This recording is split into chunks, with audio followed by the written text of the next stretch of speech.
Welcome to Eternal Darkness, where nightmares come to life. I'll be your host through these twisted tales tonight. Before we descend into the shadows, remember to like and subscribe to join our growing community of horror enthusiasts. Get comfortable, turn down the lights, and prepare yourself as we begin our journey into the unknown. There's a time in your life, at least once, when you feel terror, and I mean true terror, when your chest feels hot, yet also frozen on the last breath you took. Time seems to slow, your stomach becomes rigid, filling your throat with a silent scream. Maybe you run, maybe you freeze up, maybe you'll try to fight, but for those of us who have felt true terror, it becomes engraved in your bones so deep it seems to change a part of your soul, a part of yourself.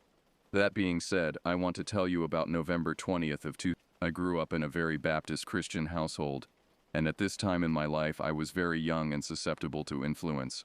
When you're going to these kinds of things, there's talk about heaven and angels and a lot of talk about the threat of hell, of damnation, eternal burning. That's kind of terrifying for a 10-year-old kid. The weeks leading up to our trip had been filled with an unusual tension in our house. My parents whispered behind closed doors, their conversation stopping abruptly whenever I entered a room. My mother had been having nightmares, waking up in cold sweats that left our father pacing the hallways at 3 a.m. She claimed it was stress from work, but I caught her reading passages from Revelation with trembling hands, her lips moving in silent prayer. Our pastor had been preaching about spiritual warfare more frequently, his sermons growing darker and more intense. He spoke of places where evil could take root, of locations where the barrier between the physical and spiritual world grew thin. Mountains, he said, were particularly susceptible. Ancient places where people had practiced dark rituals, where blood had been spilled, where souls had been lost to despair. I remember asking my Sunday school teacher about it, and she had looked at me with such concern that it made my stomach turn. Some places, she had whispered, hold on to darkness longer than others. That's why we must always be vigilant in our prayers. My family and I took a flight to Colorado. We'd gotten a small cabin high in the mountains, deep in the woods. We were so high up, my dad needed portable oxygen from altitude sickness. The elevation was over 9,000 feet, and the thin air made everything feel surreal, like we were floating in some liminal space between earth and sky. We were pretty secluded, other than the cabin next to us, about 3 acres away. Though it was eerily hard to see through the snow-covered trees and foot-deep buildup of snow on the ground. The neighboring cabin looked abandoned, its windows dark and reflective like dead eyes. Snow had accumulated against its door in such a way that it looked like no one had entered or left in months. The drive up the mountain had been treacherous. Our rental car struggled with the winding roads, and more than once my father had to stop because the altitude was making him dizzy. My younger sister Melody, who was 8 at the time, kept complaining that her ears hurt and that she felt like she was underwater. Our youngest sister, Hope, only 4 years old, had fallen into an unusually deep sleep that worried my mother. As we climbed higher, the trees seemed to close in around us. The daylight filtered through the dense canopy in strange, mottled patterns that created shadows that moved in ways that defied logic. My mother kept checking the locks on the car doors, a nervous habit that she claimed was just caution, but I could see the genuine fear in her eyes. The cabin sat at the end of a narrow dirt road that had been partially cleared but still required us to hike the last 100 yards through knee-deep snow. By the time we reached the front door, we were all breathing heavily. Not just from the exertion, but from the oppressive feeling that we were being watched from the dark spaces between the trees. Our first night was fun. We had a fire and roasted marshmallows and popcorn on long sticks. I had a good time. My 2 younger sisters and I even built a snowman. But even during these moments of normalcy, there was something unsettling about our surroundings that I couldn't shake. Now, the inside of the cabin was a very open build. There was a railless second-story loft with 2 twin beds, and under the stairs was our dad's bed. There was a little TV, and an ugly blue floral grandma couch, which smelled like maple syrup. The lack of railings on the loft created a sense of vertigo, as if the upper floor was suspended in space with nothing to prevent a fatal fall. I slept on the left twin bed, closest to the edge and the stairs. My sister Melody, who was 8 at the time, slept in the right, safer bed, away from the edge. Our younger sister Hope was only 4, so she slept with our dad downstairs. The positioning felt deliberate somehow, as if the cabin itself was designed to create vulnerability, to leave someone exposed. The walls were thin, and throughout that first evening, I could hear sounds from outside that didn't quite make sense. Not the normal sounds of wind through trees or settling snow, but rhythmic noises that seemed almost purposeful. When I mentioned it to my father, he dismissed it as the cabin settling in the cold, but I noticed he kept getting up to check the windows and doors. The massive windows without curtains really emphasized how alone we were in that cabin, how dark it truly is when you're miles away from city lights and protected by towering juniper and spruce. During the day, the view was breathtaking, but at night those same windows became portals to an impenetrable darkness that seemed to press against the glass with an almost physical weight. As we prepared for bed, my mother spent longer than usual in prayer with us. She held our hands tightly, her own trembling slightly as she asked God to protect us through the night and to keep all evil at bay. Her voice cracked on the word evil, and I saw my father's jaw tighten. I slept pretty good that night. Probably the last good night's sleep I've had since. And I'm 25 now. It all started with some tapping. Early the next morning, I woke up from this annoying tapping sound. It wasn't like a pencil on a desk. It was more like the raspy clasp of something heavy and sharp flicking its nails against the wooden floor. The sound had a deliberate quality to it, like someone was trying to communicate in Morse code, but the message was one of malice rather than help. At first, I thought it was my dad. Honestly, I thought it could be bears too. I was a kid and we were in the mountains after all. But as I lay there becoming more alert, I realized the sound was too precise, too rhythmic to be random animal behavior. It had intention behind it, a pattern that suggested intelligence and purpose. The tap-tap-tapping, or raz-raz-rasping of that sound made me stay completely still in my bed. I had a habit of sleeping with the pillow on top of my head, so I knew I was pretty hidden. The weight of the pillow suddenly felt like armor, the only barrier between me and whatever was making that sound. My breathing became shallow and controlled, each exhale barely a whisper. I made the decision to peek through the crack between my bed and the pillow. I looked toward the ledge, the part where someone neglected to put railing.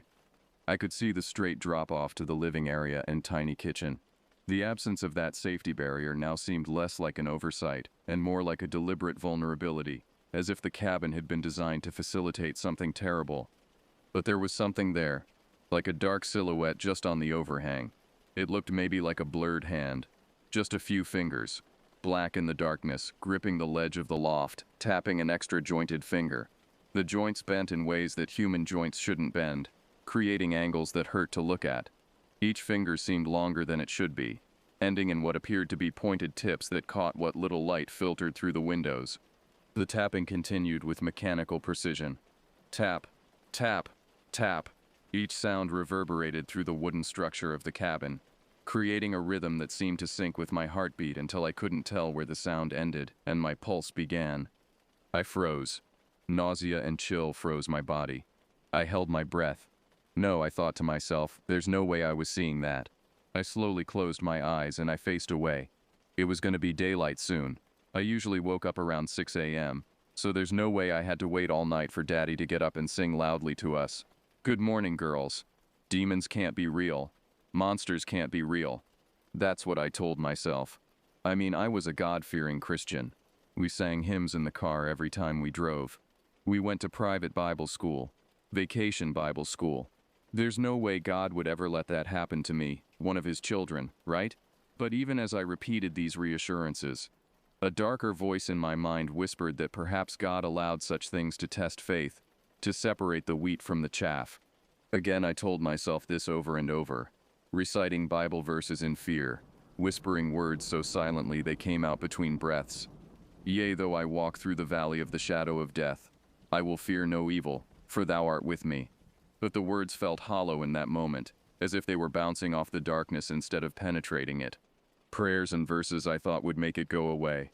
In my mind, I even commanded the thing to leave me be. In the name of God, I command you to leave, I whispered into my pillow. But the words felt weak and ineffective. I didn't know any better, but I certainly do now. Faith, I would learn, requires more than memorized scripture when faced with genuine terror. The tapping had stopped, but somehow the silence was worse. In the absence of that rhythmic sound, every creak of the cabin, every whisper of wind through the trees, every settling sound became magnified. My imagination filled the void with possibilities that were infinitely worse than what I had actually seen. After what felt like hours, but was most likely a few minutes, I felt the air around me go still a bit, the tension dissipating. The oppressive feeling that had been pressing down on me like a weight seemed to lift slightly. I got brave and peeked one eye open, as small as I possibly could. It was gone.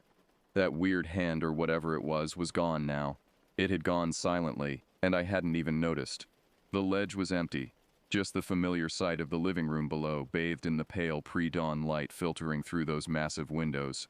I breathed with relief, and rolled over to face the wall beside me. There was a small wooden nightstand, with an old oil lamp, but slightly hidden behind it was a small seam, like the outline of a tiny square door frame. At that time, movies about hidden doors and secret passages were just beginning to capture popular imagination, but this felt different, more ominous. But now I'd say it's very close to the perfect description of something that shouldn't exist. The similarity between this discovery and the growing sense of unreality that had been building since our arrival was astounding. This door was a dark old wooden brown, like the muddy brown color with deep hollows dark from being burned or stained. The wood looked old, far older than the rest of the cabin, as if it had been salvaged from some previous structure. The seams around the door were almost invisible unless you knew exactly where to look. Someone had taken great care to conceal this entrance, to make it blend seamlessly with the wall. The fact that it was hidden behind the nightstand suggested that whoever had built this cabin had deliberately tried to obscure its existence from casual observation. Eventually, I fell back to sleep, but it was a restless, anxious sleep, filled with dreams of reaching hands and tapping sounds. When I woke again, it was to the smell of coffee and the sound of my father moving around downstairs. The normalcy of morning sounds felt like a blessing after the terrors of the night. Later, when the sun finally came up, I talked to my dad about the tiny door. His reaction was immediate and concerning. His face went pale, and he set down his coffee cup with shaking hands. "Show me," he said in a voice that was barely above a whisper. My sisters and I hid downstairs while he investigated. We could hear him moving furniture around, the scraping of the nightstand across the wooden floor, and then a long, tense silence. When he finally called us up to come see it, his voice carried a forced cheerfulness that didn't hide his obvious distress. Soon he called us up to come see it. It was a tiny room similar to a storage closet, with a few gallons of water and firewood inside. Nothing to worry about, he assured us, but I could see the sweat beading on his forehead despite the cold. Even Hope crawled inside, and Dad took a picture, though I noticed his hands were trembling as he held the camera. The second night is where the story truly begins. I was worried about being scared again that night, so I asked my dad to leave a light on for me, so I could see during the night. He didn't like the idea that much, claiming it would interfere with everyone's sleep, so instead he made a fire in the fireplace and put up the chain guard for extra protection.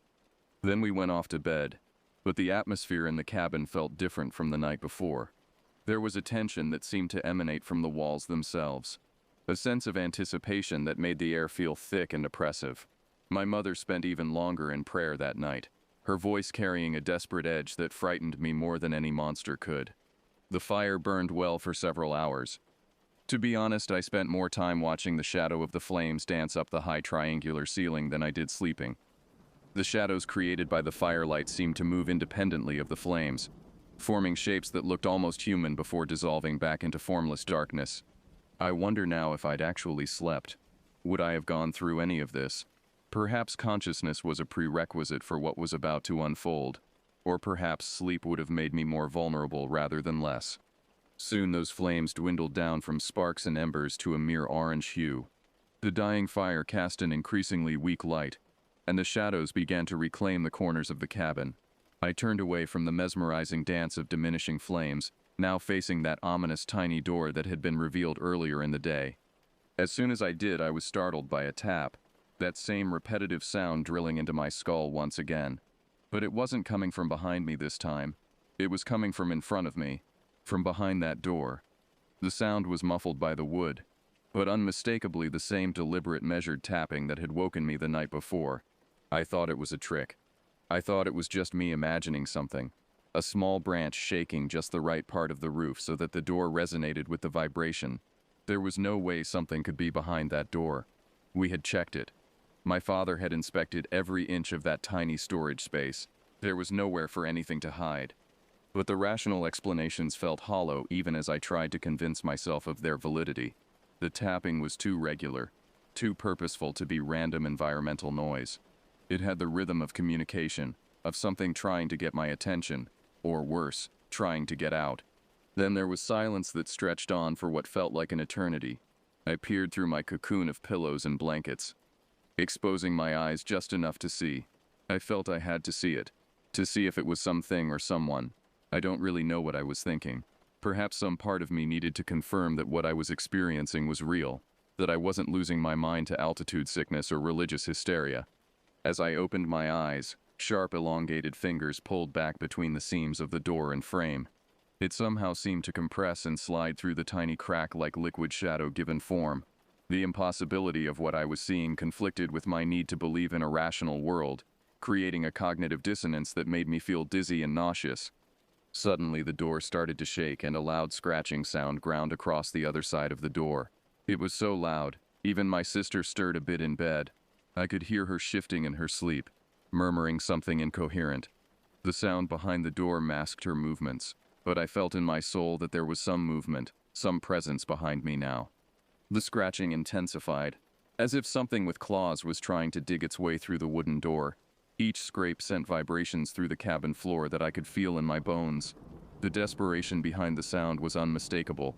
Whatever was behind that door wanted out, and it was willing to destroy the barrier between us to make that happen. Another scraping sound echoed through the room. The sound of talons getting caught in each layer of wood, pulling and tearing at the fibers. Then the fire went out. All at once, the orange halo of light that outlined the edges of the room disappeared, leaving me alone in the absolute darkness of a mountain night miles from any other source of illumination. Was my sister there? I swore I could hear movement from her direction, but it could have been my imagination filling in the silence with familiar sounds. I convinced myself that sound was her, that she was simply shifting in her sleep, disturbed by the same noises that were terrorizing me. Then there was a bang that shook the entire cabin. The door shook violently, and at this point I was so rigid with fear that my muscles cramped and my breath came in short, shallow gasps.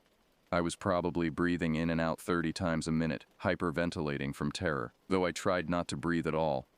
Another bang shook the structure. Something behind the door was knocking, hitting it hard, as if someone was pounding it with both fists in desperate fury. Each impact sent shock waves through the wooden frame of the cabin, making me feel like the entire structure might collapse under the assault. Bang. Each time I felt myself shrivel up, becoming stiffer and stiller, as if I could make myself small enough to disappear entirely. The impacts were getting stronger, more violent, as if whatever was behind that door was building up to some final devastating blow that would shatter the barrier between us. Would you stop it? Melody had finally woken up, her voice thick with sleep and irritation. Her words were followed by silence so complete that it felt like the world had stopped breathing. I heard another shift, and my bed moved slightly under an additional weight. Jade, would you— Her words stopped abruptly, cut off by a deafening scream that shattered the silence like breaking glass. She screamed with the pure terror of a child who has seen something that should not exist, a sound that conveyed horror beyond the capability of words to express. But I didn't move. I stayed completely still, paralyzed by the knowledge that it wasn't Melody who had caused my bed to shift. It wasn't her who I could feel sitting at the edge of my feet, pressing down on the mattress with a weight that felt far heavier than any human body should be. Whatever it was, Melody had seen it in the darkness, and it was on my bed, and it had emerged from that tiny closet beside me, somehow fitting its impossible form through a space that should have been far too small to accommodate it. My tears overflowed, spilling down my face even though I kept my eyes forced shut. I didn't want to see that door. I didn't want to see that thing that was now sharing my bed, that had somehow crossed the space between the door and where I lay without making a sound. Bang! The door was pounded on with the force that seemed capable of splintering the wood entirely. The wooden panel bowed and bent from the immense power behind the impacts, and I could hear the creaking of the frame as it struggled to maintain its integrity. Something inside me, some instinct deeper than conscious thought, caused me to start reciting Bible verses again. Through shaky breaths and shock-filled tears, I prayed with a desperation I had never experienced before. Our Father, who art in heaven, hallowed be thy name. The words tumbled from my lips in a stream of barely audible whispers. More movement on my bed caused the mattress to shift again. Whatever was sharing the space with me was repositioning itself, and I could feel the depression in the mattress changing as it moved. Bang, bang, bang continued from the door as if there were multiple entities, one that had escaped to torment me directly, and others that were still trapped behind the wooden barrier. Then stomping came from the stairs, heavy footsteps that shook the entire structure. "What's going on up here?" Dad's voice cut through the chaos, and I felt a moment of relief so intense it was almost painful. My prayers had been answered, but I couldn't sigh with relief yet. I continued my desperate pleas to God, begging for protection, for deliverance from whatever nightmare had invaded our sanctuary. I couldn't keep my body completely still anymore. I was shaking uncontrollably, every muscle in my body contracting at different times in waves of involuntary spasms. I felt as if I was vibrating from fear, from the pain of my rigid stillness, from the presence of that thing that had now slowly made its way to my side. Its claws had kept getting caught on the knitted quilt above my thick comforter, and I'd felt it pull away at the fabric a few times, each tug sending fresh waves of terror through my paralyzed body. Another bang from the door was followed by a change, a pop or a click that I couldn't identify but that filled me with a new kind of dread.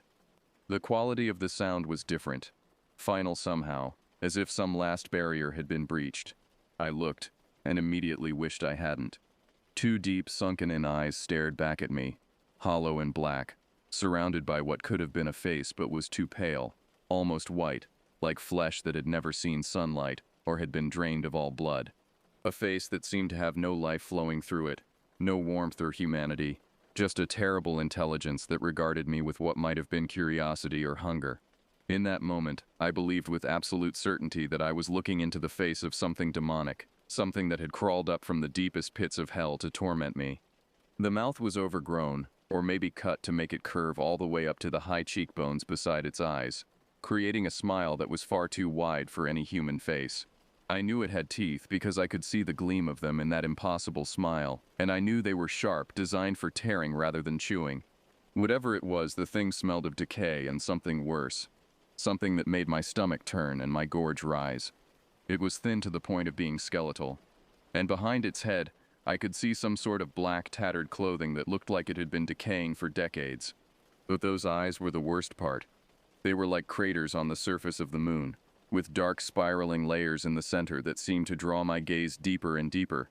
Two once human eyes, bloodshot and yellow, with irises that reflected light like an animal's, glowing with a malevolent intelligence that promised unspeakable suffering. In a split second, it leaned away from me, taking one last pause as if memorizing my face, before moving across the room with impossible speed. It sounded like it leapt to the floor, but the movement was so fast that I couldn't track it with my eyes. I was stuck there in shock, my muscles locked in place by terror so complete that I couldn't even blink. My eyes stared forward, fixed on the spot where the creature had been, but now that it had moved, that tiny door was in clear view. It was open, not too wide, but enough to see inside the dark space beyond, and out of that darkness, two more shining eyes peered back at me, confirming my worst fear. There was more than one of them. There was a loud scuffle downstairs, followed by my sister and dad screaming.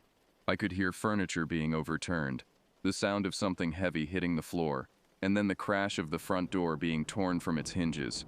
I still stared at the opening behind the door, paralyzed by the sight of those eyes watching me from the darkness.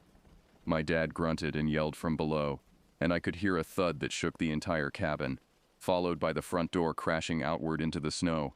Apparently, whatever that first creature was had attacked my father, clawing a gash across his chest before tumbling off the edge of the loft to the floor below. The thing had then burst out of the cabin and into the night, but not before causing enough damage to knock my father unconscious. Melody wailed and cried from her bed, too terrified to move. I could hear Hope downstairs screaming, babbling about "Daddy, wake up," and "Daddy, oh no," in the voice of a 4-year-old who couldn't understand what was happening but knew it was terrible. I could feel the freezing winter air blowing through the cabin where the door had been destroyed. But I didn't move. I didn't blink. I stared back at those eyes that continued to watch me from that impossible space behind the door, knowing that more horrors waited in that darkness, and that they were waiting for their chance to emerge. We were there for hours in that state of suspended terror. Dad still unconscious from his injuries, and Melody had somehow managed to grab the emergency radio and call for help. We were so snowed in by then that the National Park Service had to plow the road twice to get to us. One truck had broken down in the extreme cold, its engine seizing in temperatures that had dropped well below zero. By the time the second snowplow had made its way to our remote location, my two sisters had crawled together into Melody's bed with all of what was left of the blankets, trying to stay warm in the cabin that now had no front door. They'd kept themselves going with hot cocoa powder, crackers, and a jar of peanut butter, rationing the food like survivors of some natural disaster. A 4-year-old and an 8-year-old left to fend for themselves with an unconscious father and an older sister who was catatonic with terror. And there I was, their 10-year-old sister who should have been protecting them, still frozen in the same exact place where the nightmare had begun. I never looked away from those eyes that watched me from the darkness behind the door. Even when the park rangers came in, taking off their jackets and trying to wake up our dad. Even when they started a fire and temporarily blocked the open doorway with a sheet of plywood. I continued to stare into that abyss. When the police and ambulance finally arrived, there were helicopters flying above us, their searchlights cutting through the darkness and illuminating the snow-covered trees. I could hear the blades chopping the air, making the tree branches snap and shake under the downdraft. The last thing I remember clearly was being pulled onto a stretcher, my gaze finally torn away from that thing in the dark. As the paramedics carried me out of the cabin, I caught one final glimpse of that door, now closed again, as if nothing had ever happened. My family and I never talk about that cabin. We don't discuss what happened during those 2 nights in November 2008. The official report blamed the incident on altitude sickness, hypothermia, and possible carbon monoxide poisoning from a faulty fireplace. But I know what I saw. Now as an adult, I'm not so religious anymore, though I still believe in God and the power of prayer. I have a few ideas as to what those creatures could have been, but it doesn't really matter. Sometimes I still see those long clawed fingers curled around a doorframe before evaporating away into shadow. Maybe one day, I'll really find out what they were and why they chose our family that night. Until then, I live with the knowledge that there are things in this world that exist beyond our understanding, things that wait in dark places for the right moment to reveal themselves to those unlucky enough to cross their path. The scar on my father's chest never fully healed, and he still wakes up sometimes in the middle of the night, checking the locks on all the doors and windows. We moved away from Colorado shortly after that trip, but I know that wherever we go, that memory follows us like a shadow, a reminder that true terror exists in this world, and that faith alone is not always enough to protect us from it.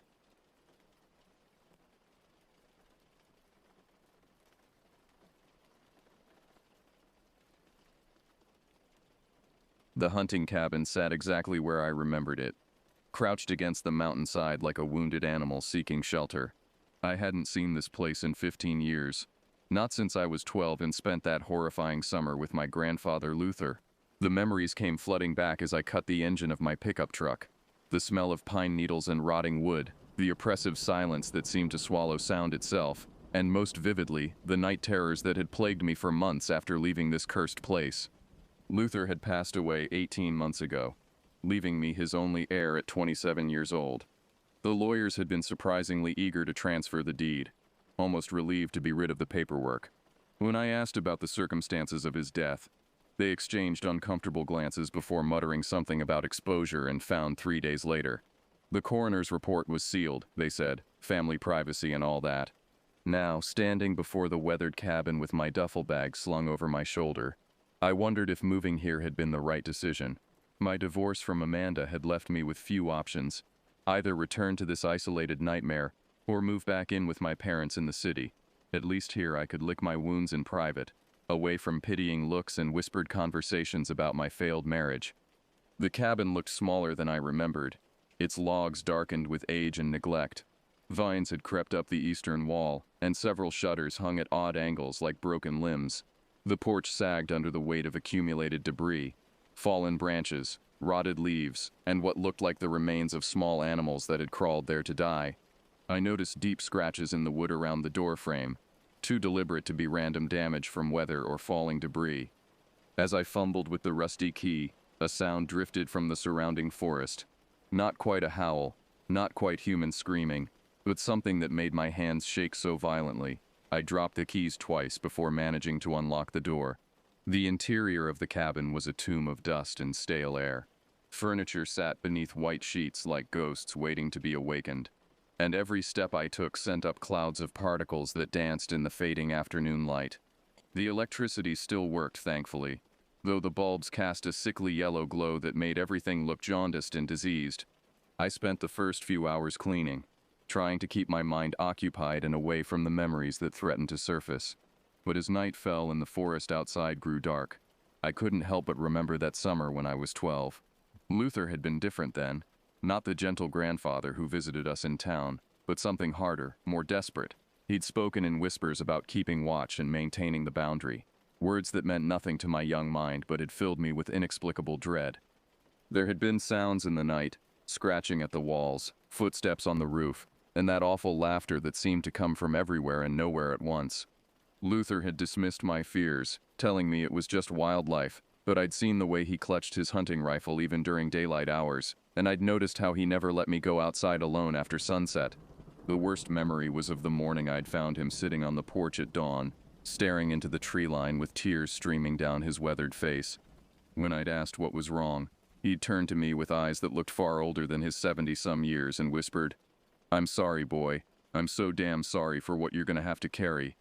Now, sitting in that same cabin as an adult, those words took on new meaning. Had Luther known I would inherit this place? Had he been preparing me for something even then? My first night passed restlessly. Every creak of the settling cabin jolted me awake. Every whisper of wind through the trees outside sounded like voices calling my name. When morning finally came, I was exhausted and irritable, my nerves stretched thin as piano wire.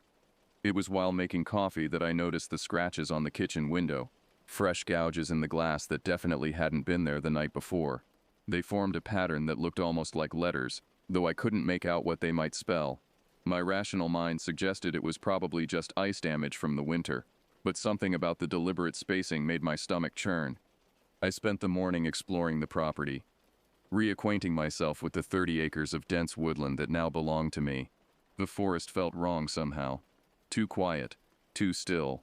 Birds should have been singing, squirrels chattering in the branches, but instead there was only an oppressive silence that seemed to press against my eardrums.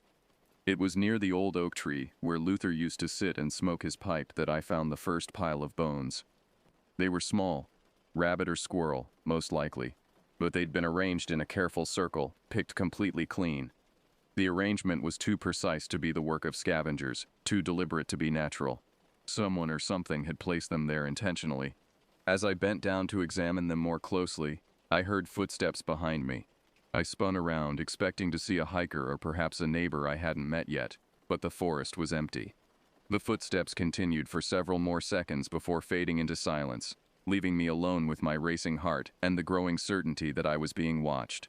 That afternoon, I drove the 15 miles into Millerville to buy supplies and hopefully gather information about the area.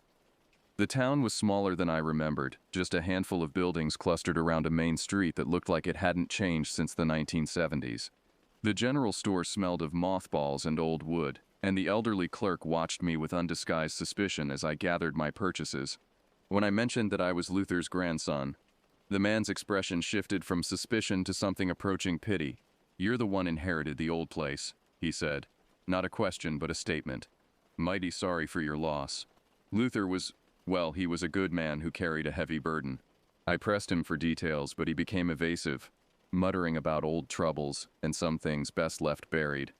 The only useful information I managed to extract was that Luther had been found by a neighbor, a man named Chester, who lived about 5 miles east. The clerk gave me directions, but warned me that Chester wasn't much for company these days. The drive to Chester's property took me deeper into the mountains, past abandoned homesteads and rusted-out vehicles that nature was slowly reclaiming. His house, when I finally found it, was a fortress of chain-link fence and no trespassing signs.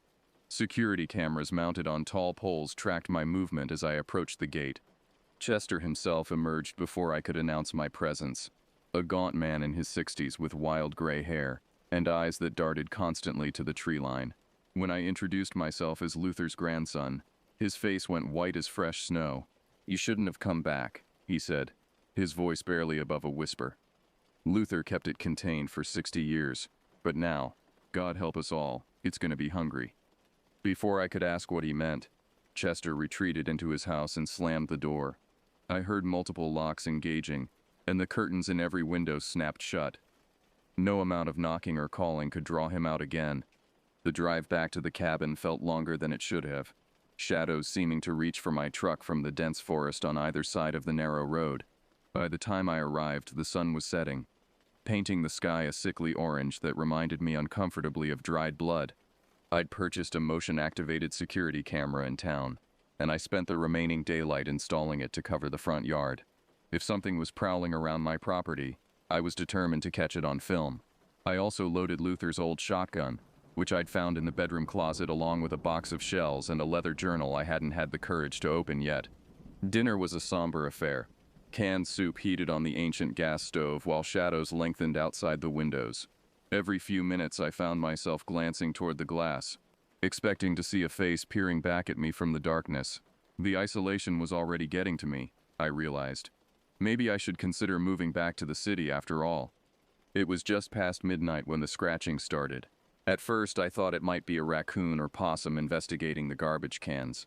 But the sound was too rhythmic, too purposeful. Scratch, scratch, scratch. Pause, scratch, scratch. It seemed to be moving around the cabin in a slow circle, stopping occasionally at windows and doors as if testing for entry points.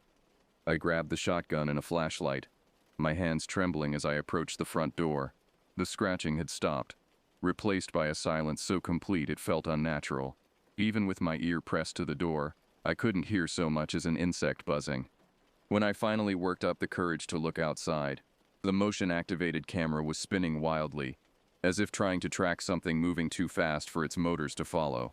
The yard appeared empty, but the camera continued its frantic dance for several more minutes before finally settling back to its default position. I didn't return to bed that night. Instead, I sat in Luther's old recliner with the shotgun across my knees, watching the windows and waiting for dawn. Exhaustion finally overtook my fear as the first rays of sunlight crept through the cabin windows. I must have dozed off in the chair, because I awoke to find scratches covering every window and door, deep gouges in the wood and glass that formed patterns I couldn't decipher. Whatever had made them possessed claws like razors and the patience to work methodically through the night. The security camera's memory card contained hours of footage, but every frame showed only an empty yard. Either the device was malfunctioning, or whatever was responsible for the damage wasn't showing up on camera. Both possibilities terrified me in different ways.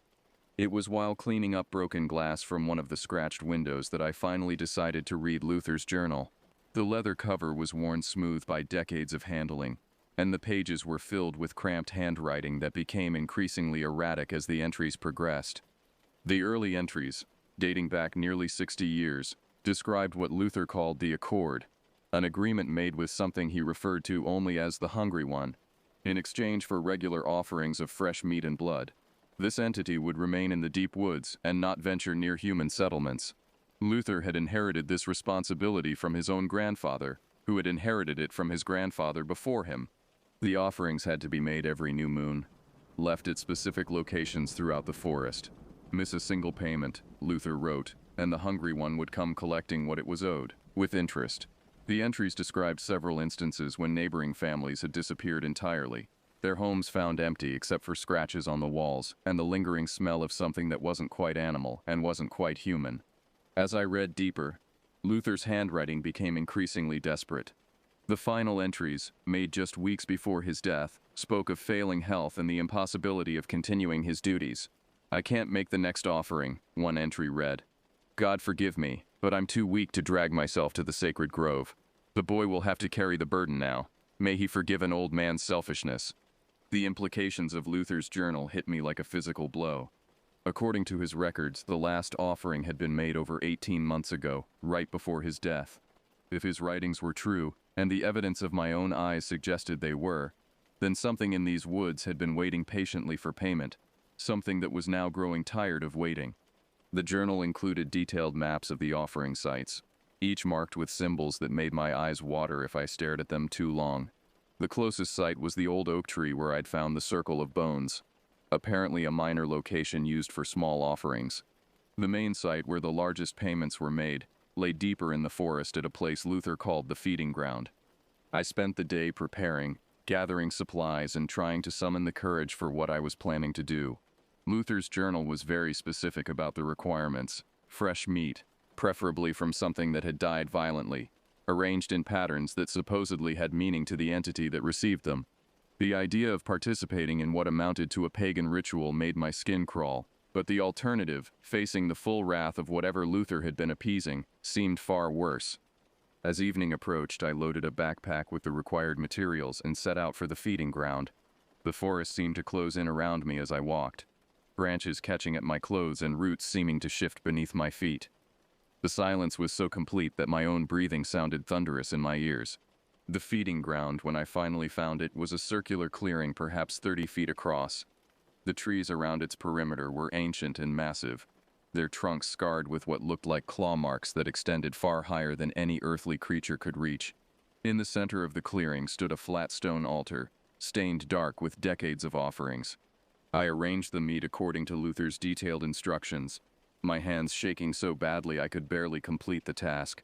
As I worked, I became aware of a presence watching from the tree line, not seen but felt, like pressure against my mind. The temperature in the clearing seemed to drop 20 degrees, and my breath began forming clouds in the suddenly frigid air. When the arrangement was complete, I backed away from the altar and waited. The presence in the trees grew stronger, more focused, and I heard something that might have been breathing. Slow, deep inhalations that seemed to come from all directions at once. What emerged from the forest defied every attempt my mind made to categorize it. It moved like liquid shadow, flowing rather than walking, its form shifting between shapes that hurt to perceive directly. Sometimes it appeared almost human, tall and gaunt with reaching arms that ended in claws. Other times it resembled something more bestial, with too many teeth and eyes that reflected light like mirrors. But it was the familiar aspects that truly terrified me. The way it carried itself, the tilt of its head when it examined the offering, the careful deliberation with which it approached the altar. In those movements I recognized something that made my blood freeze in my veins. Luther. It moved like Luther, thought like Luther, even seemed to regard me with something approaching grandfatherly affection as it fed on the meat I'd brought. The entity wasn't just accepting offerings.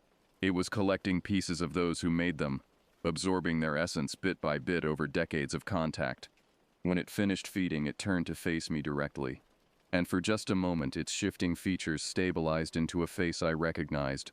Luther's face, but wrong somehow. Too pale, too gaunt, with eyes that held depths no human gaze should possess. "You did well, boy," it said in Luther's voice, though the words seemed to come from the very air around me rather than from any mouth. The accord continues. "Your first offering is accepted. What did you do to him?"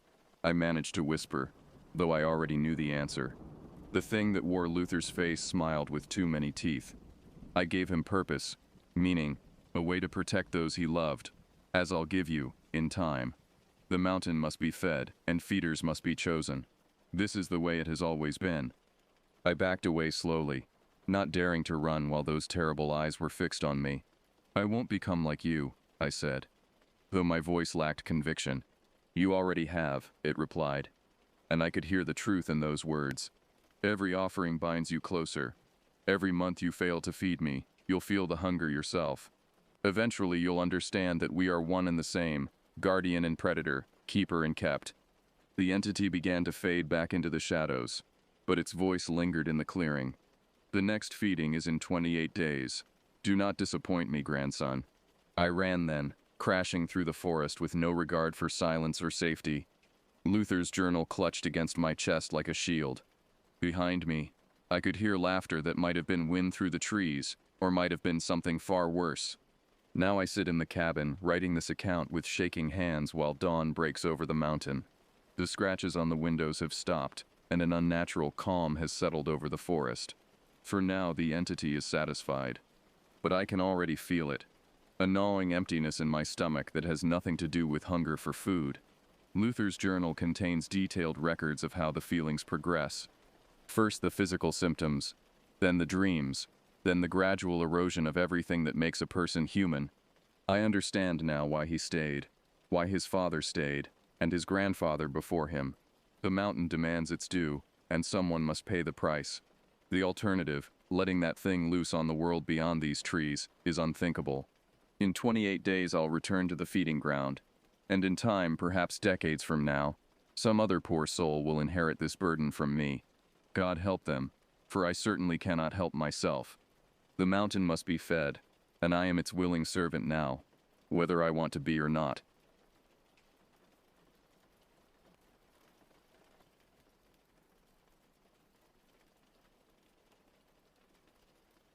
As the years passed, I tried to put the experience behind me, but it was never far from my thoughts. I threw myself into my work, taking on more photography assignments and traveling to different parts of the country. But no matter where I went, I couldn't shake the feeling that I was being watched. One crisp autumn day, about 5 years after my encounter in the Allegheny National Forest, I received an unexpected letter. The envelope was plain, with no return address. Inside was a single sheet of paper with a message scrawled in messy handwriting. The forest remembers. It's time to return. My heart raced as I read those words over and over. There was no signature, no explanation, just that cryptic message that sent a chill down my spine. I knew without a doubt that it was connected to my experience in the forest. For days I debated what to do. Part of me wanted to ignore the letter, to continue with my life, and forget about Skara and the strange events of that summer. But another part of me, the part that had always been drawn to the unknown, urged me to go back. After a week of internal struggle, I made my decision. I would return to the Allegheny National Forest, face my fears, and hopefully find some answers. I packed my RV, making sure to bring extra supplies and equipment. This time, I was determined to be prepared for whatever I might encounter. The drive to the forest was tense. Every mile brought back memories of that fateful trip. As I entered the forest, the familiar scent of pine and damp earth filled the air. It was late afternoon when I reached the clearing where I had camped before. Everything looked the same, yet somehow different. The trees seemed to loom larger, their shadows stretching towards me like grasping fingers. I parked the RV and set up camp, my movements mechanical as I tried to calm my nerves. As night fell, I sat by the campfire, listening intently to every sound in the forest. The darkness seemed to press in around me, alive with unseen presences. Around midnight, I heard it.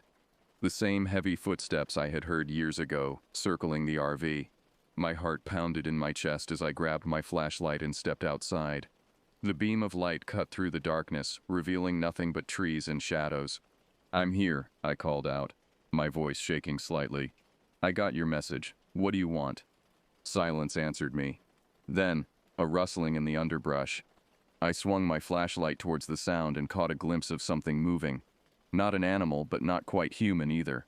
It was tall, its form indistinct, like a piece of the forest come to life. Without thinking, I followed it. The entity led me deeper into the forest, always staying just out of clear sight. I stumbled over roots and rocks, my flashlight beam bouncing wildly as I tried to keep up. After what felt like hours, I found myself in a small clearing. In the center stood the old cabin. It looked exactly as I remembered it, dilapidated, forgotten by time. But now, in the pale moonlight, I could see that the symbol on the wall was glowing faintly. As I approached, the glow intensified, pulsing like a heartbeat. Suddenly, a voice spoke from behind me. "You have returned." I spun around, my flashlight illuminating the speaker. It was an old man, his face weathered and lined, his eyes gleaming with an otherworldly light. He wore simple, worn clothes that seemed to blend with the forest around him. "Who are you?" I asked, my voice barely above a whisper. The old man smiled, revealing teeth that seemed too sharp, too feral. "I am many things," he said. "Guardian, protector, punisher. Your people once called me Skara." My mind reeled. This couldn't be real. Yet here I was, face to face with the entity that had haunted my dreams for years. "Why did you bring me back here?" I managed to ask. Skara's expression turned grave. "The forest is in danger," he said. "Humans encroach further every day, destroying that which they do not understand. You, Bruce Nelson, have seen the truth. You have felt the power of the ancient woods. Now you must help protect it." I shook my head, trying to clear my thoughts. "How? I'm just a photographer. What can I do?"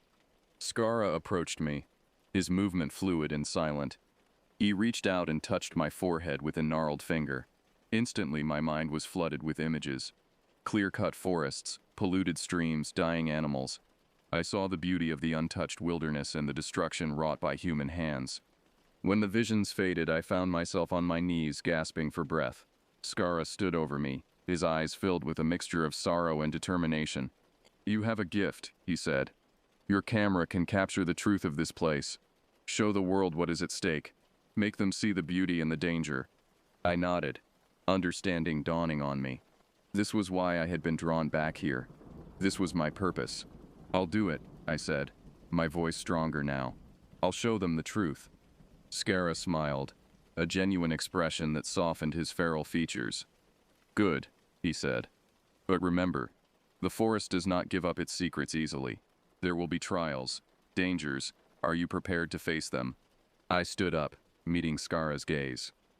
"I am," I said, surprised by my own certainty. For the next few weeks, I lived in the forest, guided by Skara. He showed me hidden groves, secret caves, and places of incredible natural beauty. I photographed everything, filling memory card after memory card with images that seemed to pulse with life. But it wasn't all beauty and wonder. Skara also showed me the dark side of the forest. Areas ravaged by illegal logging, streams choked with pollution, the corpses of animals killed by poachers. These images were harder to capture, but I knew they were just as important. As I worked, I began to feel a change within myself. It was as if the forest was seeping into my very being, altering my perceptions. I could hear conversations in the rustle of leaves, see messages in the patterns of bark. The boundary between myself and the natural world began to blur. One night, as I sat editing my photos in the RV, I heard a commotion outside. I grabbed my camera and flashlight and ventured out. In a nearby clearing, I saw a group of men with chainsaws and heavy equipment. They were preparing to cut down a section of the forest. Without thinking, I started taking pictures, the flash illuminating the scene in stark detail. The men shouted, angry at being caught. One of them rushed towards me, but before he could reach me, a loud roar echoed through the trees. The men froze, their faces pale with fear. From the shadows emerged Skara, but not in his human form. Now he was a creature of bark and leaf, towering over the men, his eyes glowing with an inner fire. The loggers ran, leaving their equipment behind. I continued to take pictures, my hands shaking but my focus unwavering. When it was over, Skara turned to me, slowly shifting back into his human form. "You see now," he said, "the battle we face." I nodded, understanding the weight of my task. Over the next few months, I threw myself into my work with a fervor I had never known before. I documented the beauty of the forest and the threats it faced. I captured images of Skara in his various forms, sometimes human, sometimes animal, sometimes something in between. As winter approached, I knew my time in the forest was coming to an end. I had a story to tell, a message to share with the world. On my last night, Skara visited me one final time. "You have done well," he said, his voice like the whisper of wind through leaves. "But your task is not over. The world must see what you have seen. They must understand." I promised him I would do everything in my power to share the truth. As dawn broke, I packed up my RV and prepared to leave. As I drove away, I caught a glimpse of Skara in my rearview mirror, standing at the edge of the forest. Then he was gone, melting back into the trees. The months that followed were a whirlwind of activity. I organized my photographs, wrote articles, and reached out to environmental organizations. My work began to gain attention, first locally, then nationally. People were moved by the images I had captured, by the story of the forest and its ancient guardian. There were skeptics, of course. Many dismissed my tales of Skara as the ramblings of an over-imaginative photographer, but the images spoke for themselves. The beauty of the untouched wilderness, the devastation of human encroachment, these were truths that couldn't be denied. As my work spread, I began to see changes. More people visited the Allegheny National Forest, not to exploit it, but to appreciate its beauty. Conservation efforts increased. Stricter regulations were put in place to protect the land, but with the increased attention came new dangers. There were those who saw the forest as a resource to be exploited, who viewed my work as a threat to their interests. I received threatening letters, anonymous phone calls warning me to stop. I refused to be intimidated. I knew that what I was doing was important, not just for the forest but for the world. The lessons I had learned from Skara, the connection I had formed with the natural world, these were things that needed to be shared. Years passed, and I continued my work. I traveled to other forests, other wild places, always searching for the hidden wonders, always advocating for their protection. And sometimes, in the deepest, darkest parts of the woods, I would catch a glimpse of something, a shadow moving against the trees, a pair of gleaming eyes in the underbrush. And I would know that Skara, or something like him, was there, watching, protecting. Now, as I sit here in my study, surrounded by my photographs and memories, I can't help but reflect on the journey that began with that fateful camping trip. I'm older now, my hair gray, my face lined with the years. But when I close my eyes, I can still feel the pulse of the forest, still hear the whisper of Skara's voice on the wind. I know that my time is growing short. Soon I will have to pass on the task of protecting the forest to others, but I take comfort in knowing that I have done my part, that I have shared the truth of the ancient woods with the world. And sometimes on quiet nights when the wind blows just right, I think I hear a familiar voice calling me. It whispers of deep forests and hidden glades, of secrets yet to be discovered. And I know that one day, when my work here is done, I will answer that call. I will return to the forest one last time, to walk among the ancient trees and stand beside their timeless guardian. Until then, I will continue to share my story, to show the world the beauty and mystery of the wild places.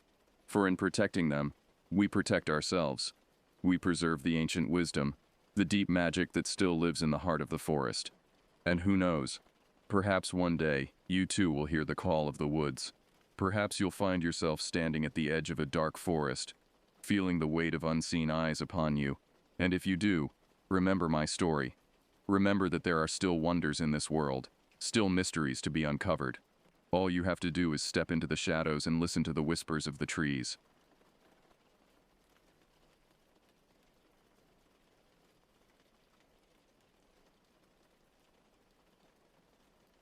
My name is Charles Smith, and I've seen things that most people wouldn't believe. At 64 years old, with over a decade of experience as a park ranger under my belt, I thought I'd seen it all, but nothing could have prepared me for what happened that day in Big Bend National Park, Texas. I grew up in a small town in Ohio, where the tallest buildings were grain silos and the most exciting thing that ever happened was the annual county fair. As a kid, I'd spend hours poring over National Geographic magazines, dreaming of far-off places and wild adventures. When I hit my 50s, after a long career in accounting that left me feeling unfulfilled, I decided it was time for a change. That's how I ended up here, in the heart of the Chihuahuan Desert, living a life I'd only dreamed about as a boy. The vastness of Big Bend never fails to take my breath away. Over 800,000 acres of rugged beauty, from the Chisos Mountains to the winding Rio Grande. It's a place where you can walk for days without seeing another soul, where the silence is so complete you can hear your own heartbeat. Most people find that kind of solitude unnerving, but for me, it's always been a comfort. Or at least it was until that day. It was a Tuesday in late September, the kind of day where summer's heat still clings to the air. But you can feel the promise of autumn just around the corner. I remember it clearly because it was my wedding anniversary. Sarah, my wife of 40 years, had passed away 2 years prior, and I'd taken to working on that day to keep the memories at bay. I started my shift like any other. The sun was just peeking over the eastern horizon as I pulled up to the ranger station in my old Ford pickup. The air was crisp, and the scent of creosote bush hung heavy. That distinct smell of the desert that always reminds me of rain, even when the sky is cloudless. Inside the station, I poured myself a cup of coffee. Black, no sugar, and checked the logbook. Nothing unusual had been reported overnight. A few campers in the Chisos Basin, a group of hikers planning to tackle the South Rim Trail, and a lone backpacker who'd registered for a week-long trek through some of the park's more remote areas. As I sipped my coffee, I couldn't shake the feeling that something was off. Maybe it was the date, maybe it was just my old bones sensing a change in the weather, but something felt different. I grabbed my gear, water, first aid kit, radio, and sidearm, and headed out. My plan was to patrol one of the less traveled areas of the park, a stretch of rugged terrain about 15 miles from the main road. It's the kind of place where even experienced hikers rarely venture, full of narrow canyons and hidden caves. The drive out took about an hour, the park's paved roads giving way to rough dirt tracks that tested even my truck's four-wheel drive. By the time I parked and started my hike, the sun was high in the sky, beating down mercilessly. The first few hours of my patrol were uneventful. I spotted a few bighorn sheep in the distance, their sure-footed grace never ceasing to amaze me as they navigated the steep cliffs. A golden eagle soared overhead, its wingspan casting a fleeting shadow across the rocky ground. It was nearing midday when I came across the first sign that something was amiss. In a small clearing, partially hidden by a stand of thorny mesquite, was a backpack. It wasn't unusual to find lost gear in the park. Hikers occasionally dropped things without noticing, but this was different. The pack was torn, its contents strewn across the ground as if it had been ravaged by an animal. But as I got closer, I realized this was no ordinary animal attack. The tears in the fabric were too clean, too precise. And there, on the edge of the clearing, I saw something that made my blood run cold. A single footprint, far larger than any human foot, with distinct claw marks at the end of each toe. I've been a ranger long enough to know the tracks of every animal in this park, from the smallest lizard to the largest mountain lion. But this was something I'd never seen before. Something that by all rights shouldn't exist. I reached for my radio, my hand shaking slightly as I keyed the mic. "Dispatch, this is Ranger Smith. I've got a possible missing hiker situation out in Sector 7. Requesting backup and search party." The radio crackled, and a familiar voice came through. It was Jenny, the dispatcher I'd worked with for years. "Copy that, Charles. Can you give me more details?" I hesitated, unsure of how to describe what I was seeing without sounding crazy. "I've found an abandoned backpack. Looks like it's been attacked. And there are some unusual tracks. I'm going to investigate further, but I've got a bad feeling about this one." "Understood," Jenny replied, her voice tinged with concern. "I'll send out a search team. They should reach your location in about 2 hours. Be careful out there, Charles." "Always am," I responded, trying to keep my voice steady. "I'll radio in if I find anything else." As I signed off, I couldn't help but feel a sense of foreboding. In all my years as a ranger, I'd never encountered anything like this. I took a deep breath, steeling myself for what lay ahead. Little did I know, my world was about to be turned upside down, and nothing would ever be the same again. With a sense of trepidation, I began to follow the trail of destruction. It led me deeper into a narrow canyon, the high walls casting long shadows that seemed to reach out like grasping fingers. The air grew cooler as I ventured further in, the silence broken only by the crunch of gravel under my boots and my own measured breathing. About half a mile in, I came across another disturbing scene. A small campsite, hastily abandoned by the looks of it. A tent lay in tatters, its contents scattered across the rocky ground. A portable stove was overturned, and next to it, a half-eaten meal still in its pot. Whatever had happened here, it had happened fast. But it was what I saw next that made my heart skip a beat. Blood. Not much, just a few drops leading away from the campsite and into a thicket of scraggly bushes. I swallowed hard, my mouth suddenly dry. In all my years as a ranger, I'd never hoped so fervently to find an injured animal rather than a person. With my hand resting on the butt of my sidearm, I cautiously approached the thicket. The branches seemed to part of their own accord, revealing a small clearing beyond. And there, in the center of that clearing, was a sight that would haunt me for years to come. A body. A man, probably in his late 30s, lying face down on the dusty ground. Even from a distance, I could see that he was beyond help. His clothes were shredded, and deep gashes crisscrossed his back and arms. It looked like he'd put up one hell of a fight, but against what? I approached slowly, my senses on high alert. The air was thick with the metallic scent of blood, mixed with something else, something musky and alien that made the hairs on the back of my neck stand up. As I knelt beside the body, I noticed something clutched in the man's right hand. Carefully, I pried open his stiffened fingers. It was a camera, a high-end model, the kind serious photographers use. Had he captured something on film, something he wasn't meant to see? I stood up, my mind racing. I needed to call this in, secure the area, wait for backup. But before I could reach for my radio, a sound stopped me dead in my tracks. a low guttural growl that seemed to come from everywhere and nowhere at once. I spun around, my hand flying to my weapon. The canyon walls seemed to loom closer, the shadows deeper and more menacing. And then I saw it. At first, I thought it was a trick of the light, a shadow moving among the rocks. But as it emerged into a patch of sunlight, I realized I was looking at something that defied explanation. It was humanoid in shape, but far from human. Standing at least 7 feet tall, its body was covered in a mottled gray hide that seemed to shift and change color as it moved, blending seamlessly with its surroundings. Its face was a nightmare come to life, yellow eyes that glowed with an inner light, a mouth full of razor-sharp teeth, and where a nose should have been, only 2 slits that flared as it scented the air. For a moment that seemed to stretch into eternity, we stared at each other. I could see the intelligence in those alien eyes, the cold calculation as it sized me up. And then, with a speed that belied its size, it charged. I barely had time to draw my weapon before it was upon me. I fired off 2 shots, the sound deafening in the confined space of the canyon. But if the bullets hit their mark, the creature gave no sign. Its claws, easily as long as my fingers, slashed through the air, inches from my face as I stumbled backward. Panic threatened to overwhelm me. But years of training kicked in. I rolled to the side, coming up in a crouch with my back to the canyon wall. The creature whirled to face me, letting out a roar that shook pebbles loose from the cliff face. I fired again, aiming for its head this time.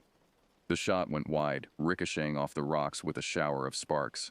The creature flinched at the sound, and in that moment of distraction, I saw my chance.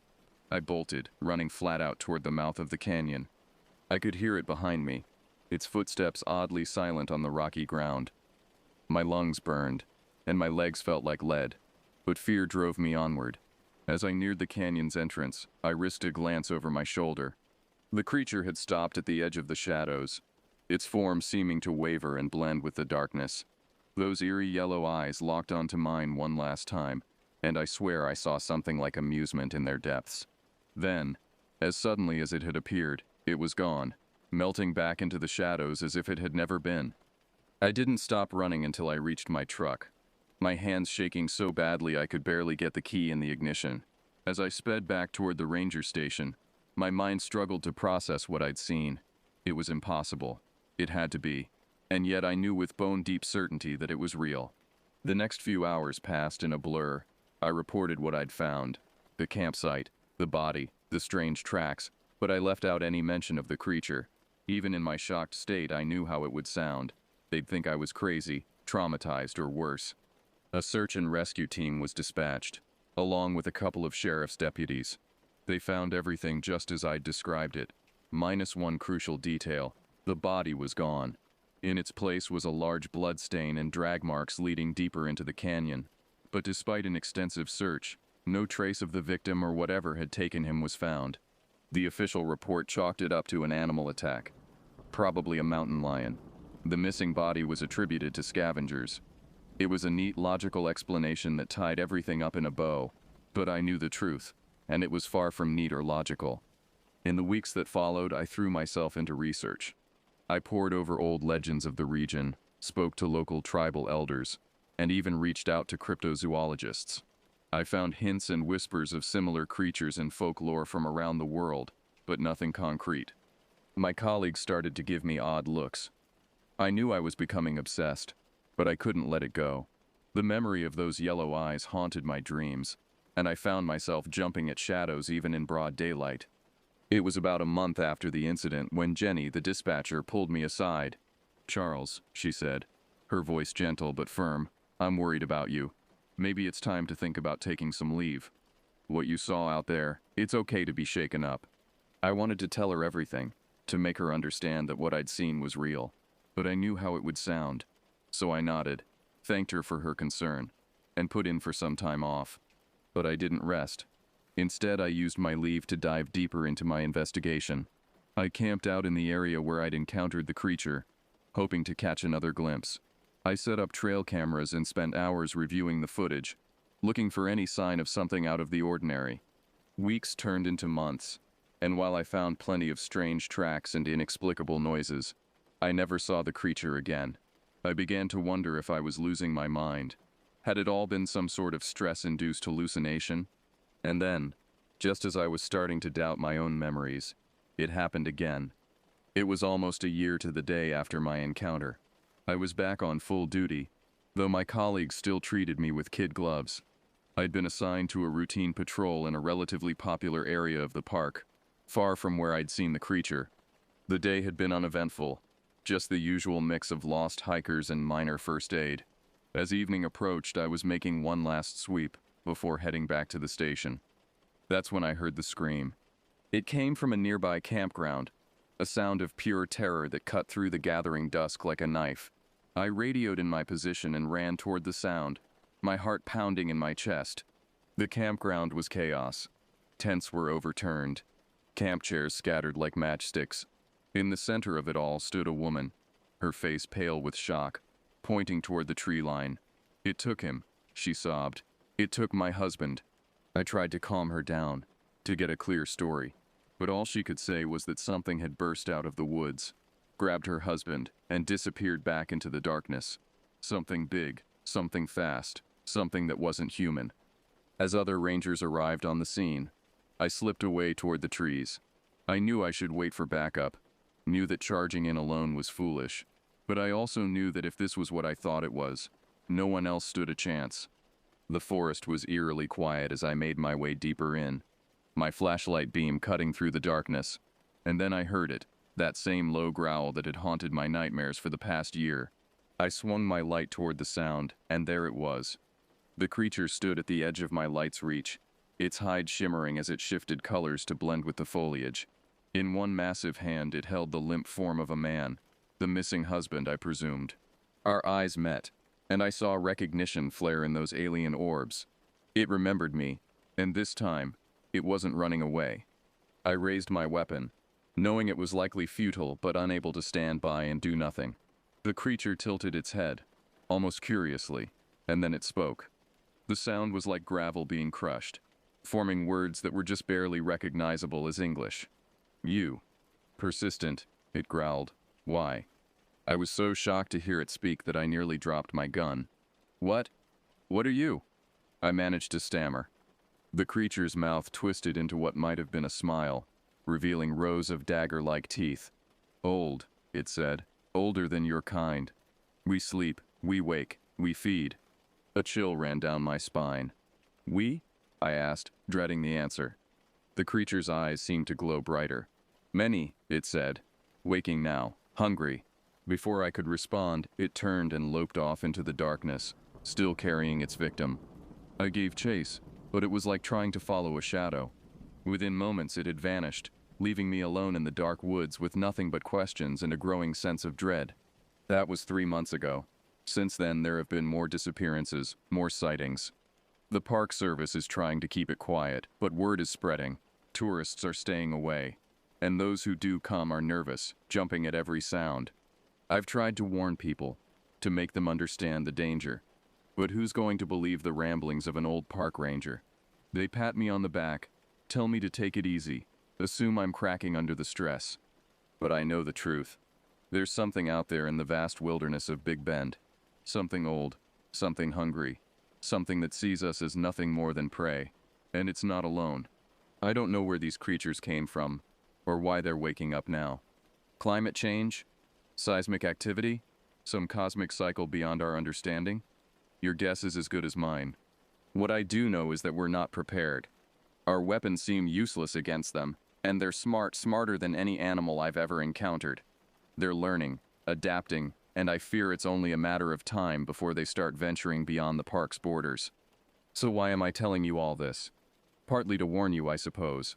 If you're planning a trip to Big Bend, or any remote wilderness area for that matter, be careful. Be aware. And if you hear something strange in the night, something that sends a chill down your spine and makes your hair stand on end, don't investigate. Run.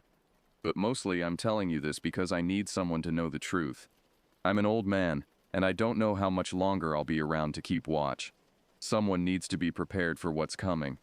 Because make no mistake, something is coming. Those creatures, whatever they are just the beginning.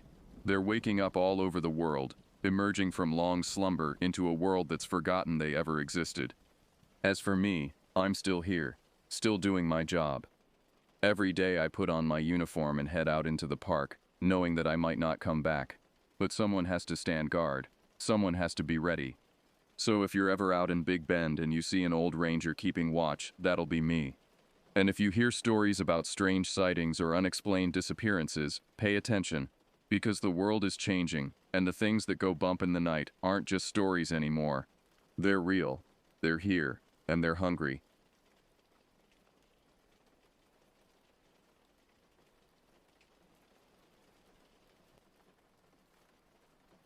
As a park ranger, I was used to spending time alone in the wilderness. But this solo patrol felt different from the start. An unseasonable chill hung in the late summer air as I hiked deeper into the remote Alaskan forest, my boots crunching on the carpet of dried pine needles. I had volunteered for this week-long assignment, eager for solitude after a summer packed with guiding ecotourists and coordinating search and rescue missions. Still, something about the silent forest set my nerves on edge. The usual chatter of squirrels and birdsong was oddly absent. Even the wind lay still, not a leaf rustling in the canopy above. After a few hours of steady hiking, I paused for a water break near a small stream. The crystal-clear water burbled softly as it flowed over mossy rocks. But no insects skimmed the surface. No trout darted in the shallows. Shaking off a shiver, I shrugged out of my heavy backpack and knelt to fill my canteen. As I screwed the cap back on, a flicker of movement in my peripheral vision made me spin around, pulse racing. I squinted into the dim gaps between the towering spruce and hemlock trunks. Nothing moved. The back of my neck prickled with the uncanny certainty of being watched. I scanned the ferny undergrowth, the latticework of bare lower branches. Emptiness stared back at me. Unnerved, I stood and hefted my pack, suddenly eager to put more miles behind me before dusk fell. But as I turned to get my bearings, an uneasy jolt rolled through me. The trail had vanished. Creeping disorientation came over me as I turned in a slow circle. Dappled shadows blanketed the forest floor in all directions, concealing any trace of the path I'd been following all day. I pulled out my GPS unit and frowned at the screen. It showed me at least 2 miles off course, deep in a valley I didn't recognize on my maps. How was that possible? A crack like a snapping branch echoed from the silent woodland behind me. I spun toward the sound, my walking stick raised defensively in front of me. Straining to see into the gloom, I caught a waft of a rancid dead meat odor just before something pale whipped out of sight behind a massive trunk. Heart hammering, I edged backward until my pack bumped rough bark, eyes darting. My instincts screamed danger, urging me to run. But which way was safety? As the murky light faded towards night, all sense of direction deserted me. I was lost in the gathering dark, and I was no longer alone. Fog curled between the craggy trunks as I stumbled through the underbrush, following the stream downhill. My headlamp cast a feeble glow in the myopic darkness, illuminating mossy hummocks and veils of mist that parted before me like spectral cobwebs. Occasionally, I caught the gleam of animal eyes glinting beyond the edges of the light, but when I tried to focus on them, they winked out like doused coals. Only the spongy ground under my feet seemed real. I tried to concentrate on that tactile connection as the rising whine of whip-poor wills swallowed my shallow breathing. When the whip-poor wills fell abruptly silent, the lack of sound was somehow worse, a dead weight pressing against my eardrums. Then the wind picked up, sighing through invisible branches above me like a rasping breath. A fetid waft of carrion blew past me, and I stumbled, nearly turning my ankle on a root. Reeling backwards, my light swept across the silty bank of the stream. A pair of tracks punctured the soft mud, unlike any animal prints I'd ever seen. Each was nearly as long as my hand, with 2 sharp toe pads and no visible heel impressions. They looked almost like oblong puncture wounds in the earth. Unease lapped at the edges of my exhaustion as I played my light over the steep slope above the stream. The strange tracks continued up into the trees, as if whatever creature left them had been walking on its hind legs. A large creature, judging by the depth of the imprints, but the stride was short, almost dainty. The hairs lifted on my nape as I tried and failed to reconcile the paradox. A twig snapped in the dead hush, so close that I almost yelped. I whirled, aiming my light upstream. In its narrow beam, a hunched figure stood on the bank facing me. An old man in a tattered coat, his form so blurred by mist that I couldn't make out his features beneath his battered hat. "You lost, girl?" he called in a gravelly voice. I almost sobbed in relief at the sound of another human voice. Yes, I'm a ranger. My name is... Best get yourself unlost. He cut me off, his tone flat and uninflected. This ain't no place for your kind after dark. As he spoke, I caught a glimpse of his eyes glinting wetly in the darkness. A sudden wash of instinctive dread doused my relief, turning my skin to icy goose flesh. What? I licked my lips, mouth gone bone dry. What do you mean, my kind? The old man let out a rusty bark of a laugh. You ain't from around here. Anybody local would know better than to be out past sunfall. Once the whippoorwill stops singing, you're in skinwalker territory. Skinwalker. The word shuddered through me on a tide of icy recognition, the taste of old ghost stories and tall tales from childhood camping trips. I'd never put much stock in tribal legends of shamans who could take on animal forms, but out here in the primordial forest, far from any other human heart, those fireside yarns took on the cold clarity of prophecy. I looked again at the strange tracks puncturing the bank. When I raised my eyes, the old man was gone. But the wind carried his parting words to me, rough as a raven's croak. If you hear your name on the night wind, girl, don't you answer. Once it's got your scent, it won't never let you go. Then the mist swirled and he was gone, leaving me alone with the rising whine of the whippoorwills and a creeping sense that I was being stalked by something that wore 1,000 faces and hungered for mine. The sickly green glow of my watch dial read just past midnight when the noises outside my tent changed. The night insects and bird calls that had lulled me into a restless doze stuttered, then stopped. In the ringing silence that followed, the susurration of my own breathing sounded deafening. I barely had time to register the gooseflesh prickling on my nape before something rustled the shell of my ultralight tent. A staccato motion, furtive and probing. There and gone again before I could scrabble for my headlamp. Hey, I meant it to come out as a bark of authority, but my voice cracked. This is a restricted area. You can't camp here. Sodium yellow light washed the interior of the tent as I flicked on my lantern. It puddled on the silver space blanket covering my sleeping bag, the scatter of my minimal supplies. No answering voice came from outside, only a liquid gurgle that trailed into a throaty keen, mournful and inhuman. A coyote. The waver in the final note froze me in place, hands locked around the lantern handle. I knew that sound.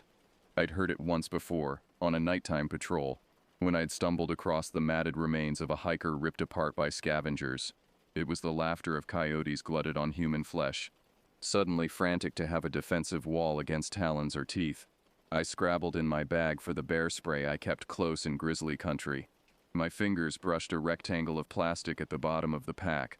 I pulled it out with a shaking hand. It was a battered driver's license, slimy with mud and leaf rot. A familiar face smiled blearily at me from the water-damaged ID photo. Jenna Parsons, age 24. She'd gone missing on a solo hiking trip last fall. I'd spent a hellish week combing these same woods as sleet fell, and the trail finally went cold. A numb horror crept through me as I registered the other scattered contents that had fallen from my bag. A corroded compass engraved with initials that weren't mine. A scuffed utility knife, dark stains crusting the blade. Trophies from the vanished, somehow secreted into my supplies as I slept. My breath sawed in my throat as I slowly raised the lantern to cast its betraying light into the dark beyond my tent. But as the shadows contracted, my gaze caught on something far worse than some nighttime scavenger circling my camp. The footprints pressed into the soft duff weren't human, or animal. In the quivering lantern glow, they seemed to shift and elongate, stirring a primordial terror in my lizard brain. As I watched in petrified disbelief, the narrow claw marks flowing across the forest floor reshaped themselves into dozens of interlocked arms and legs, a writhing Mobius of sinew and grasping fingers. My own strangled shriek of revulsion snapped the spell. I scrambled out of the tent, swinging my lantern in a wide arc. The light bobbed erratically over serrated fern fronds, decaying nursery logs, a watching face. I froze, blinked, slowly lowered the beam. There at the edge of the trees, a familiar profile looked back at me. Jenna Parsons, her face white and still as a drowned thing just beneath the surface of a pond. Her mouth moved, shaping my name. A beckoning whisper swirled around me on the night wind. No, I moaned, stumbling backwards. This wasn't real. It couldn't be. Jenna was dead, her body cold in some lonely gully of this godforsaken forest. Fraying skeins of rationality unraveled as I tried desperately to blink away the apparition wearing my missing hiker's face. The thing that looked like Jenna took a sinuous step forward, and the illusion shattered. Wrongness flowed through the motion, a boneless fluidity. I could see the trees through the filmy outline of her form. A hiss trickled through the darkness as it spoke again. And this time I heard the words for what they were. Not my name, but a mocking approximation. A lure. With a choked whimper, I wrenched myself out of my paralysis and ran, crashing through the trees in a blind panic. Branches whipped my face and jabbed my ribs as I fled, bouncing off trunks and ripping through snarls of brambles. My headlamp flickered wildly, the beam strobing across dancing shadows as demonic laughter swelled behind me. I ran until my legs gave out and I sprawled in the loam, sobbing. The whippoor-wills met my desperate gulps for air with silence. Overhead, unfamiliar stars glittered coldly in a vault of strange constellations. I was lost in a hostile wood that had swallowed me whole, stalked by something that wore dead faces. Morning felt very far away. I didn't remember falling into a dreamless sleep, but I must have, because the next thing I knew, weak sunlight was worming through my closed eyelids, and an echoing bird call wrenched me awake. I bolted upright, or tried to, the folds of my sleeping bag tangled around my legs, and I struggled against them in a panic before memory trickled back. My tent. I was zipped into my tent, safe in the false security of that nylon cocoon. I pressed my hands to my face, trying to steady my breathing. Just a dream. Last night's blind flight through phantom trees had been conjured by my own overheated imagination, nerves strung too tightly by isolation and that eerie encounter with the old-timer. Or had it? With shaking hands, I reached for my backpack and unzipped it slowly. Flinching, I upended it onto my lap. A tin cup, a freeze-dried energy bar, my first aid kit, a coil of rope. The scatter of my ordinary supplies mocked me with its banality. No muddy driver's license, no blood-stained knife. I shook out the lining of the pack, probed every pocket. Nothing. "You're losing it, Danny," I muttered. The rasp in my own voice made me swallow hard. How long had it been since I'd spoken aloud? The days alone already blurred together. A sudden scuff of my boot against something hard snapped me out of my reverie. There was a strange weight in the toe, and when I reached in and pulled out the object, my racing heart seemed to seize in my chest. It was a compass, the burnished metal casing nicked and dented. But it wasn't mine. Initials were engraved on the lid. T.S. I didn't know anyone with those initials, but that didn't stop the sixth sense of recognition from flooding through me. Trent Solway, a bow hunter who'd vanished in the tangle of rivers and canyons that veined these mountains. Years before I started this posting, we'd found his camouflage-jacketed remains during my first week on the job, scattered by scavengers. The animals had left his bleached skull untouched, and I'd wondered what he'd seen in his last moments, alone under that vault of pitiless stars. Now here I was with his compass in my hand, and no memory of how it had gotten into my boot. My pack sat emptied at my feet. There was nowhere else it could have come from. But if I hadn't put it there, who had? What had? Ice water trickled down my spine as I reached for the tent flap with numb fingers. The mosquito netting was intact, the zipper secured from the inside. But it wasn't the integrity of my nylon fortress that concerned me now. It was the whispers filtering in with the watery sunlight, barely audible under the twitter of waking birds. Voices that might have been the wind soughing through bare branches, if the wind had carried words in a familiar rasping croak. The old man's warning echoed in my memory. Once it's got your scent, it won't never let you go. I didn't want to believe it, but I couldn't deny the evidence in my hands, or the feeling of dread solidifying under my breastbone. Something had crept through the veil between waking and dreams to leave me that macabre token. And it was still out there, watching, waiting in the spaces between the shadows. I could feel its unseen eyes crawling over my skin, a phantom weight. Mechanically, I broke camp, stuffing my gear into my pack with shaking hands. I didn't know what I was running from, not really, but every instinct screamed at me to move, to put distance between myself and this cursed glade. As if that would do any good. As if miles of wilderness could stand between me and my stalker, when it could walk through my sleeping mind, leaving souvenirs of the dead to taunt me. I shouldered my pack and set off at a quick march. no longer caring what direction I was going. The only thing that mattered was motion, the driving need to keep putting one foot in front of the other. If I stopped, I might start to scream, and then I might never stop. Branches whipped my face as I pushed my way through a tangle of devil's club. The broad leaves still pearled with morning dew, but I was barely aware of the sting. My skin had gone cold and distant, all sensation subsumed by the rabbit thrum of my pulse in my temples.